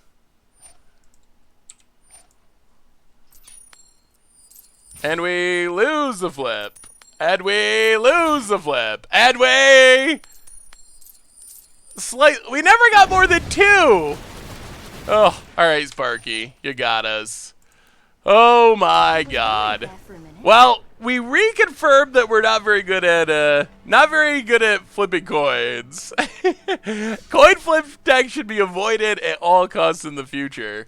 Oh, that looks very budget friendly for Cajun. Anyway, everyone, we did all right. The Mirror March build sadly didn't go off as much as we were hoping to, but we kind of saw what it could do against Sparky, and that was with my luck. If you got good coin flip luck, you can do even more. So I think that brings us to the end of our stream for tonight. So tomorrow, we will be back 6 Eastern time. Also, I should say, the original build of the deck, it's sweet. If you want to play the deck, don't play the Mirror Marches. They're not... I mean, you can play them for fun, to do crazy things. Perfect for that. But the original build of the deck is actually pretty sweet. Cavalier. So look up the original list. It seemed competitive, struggled a little bit with aggro, but in general, it was good enough that it was pretty competitive. So anyway, I think that brings us to the end for tonight. We'll be back 6 Eastern time tomorrow with another one, and Team Modern Super League tomorrow night after, so lots of streaming tomorrow. In the meantime, replay YouTube. That's where you'd find all the old stream. Normal YouTube, there is a Budget Magic going up shortly that you're not going to want to miss. Other stuff, there was a sweet Matcha Brew from last night, so check that out. Our sponsor tonight, Card Kingdom, and they sell all kinds of Magic cards, so if you need some new ones, snag them over at cardkingdom.com. You can even grab a Saffron Olive sticker if you were so inclined. Just mention it in your order notes. Most importantly, thank you to all of you. I love you all. It is always fun. Win or lose, I always have a good time. Hopefully you always do too. I always enjoy hanging out with you. Thanks for hanging out, spending the afternoon with me. I will see you on tomorrow, Tuesday. Hey, Dan, good to see you right at the end. So have a wonderful, wonderful night, and yeah, I guess we should raid someone. Who should we raid? Do you have recommendations for the raiding, chat? We should raid. We should. Oh, I think I know who we're gonna raid. I've been meaning to do this for a while. So, all right, everyone, have an awesome night. I love you. I'll see you tomorrow, and yeah, check out the Budget Magic. You're gonna like it. Talk to you soon.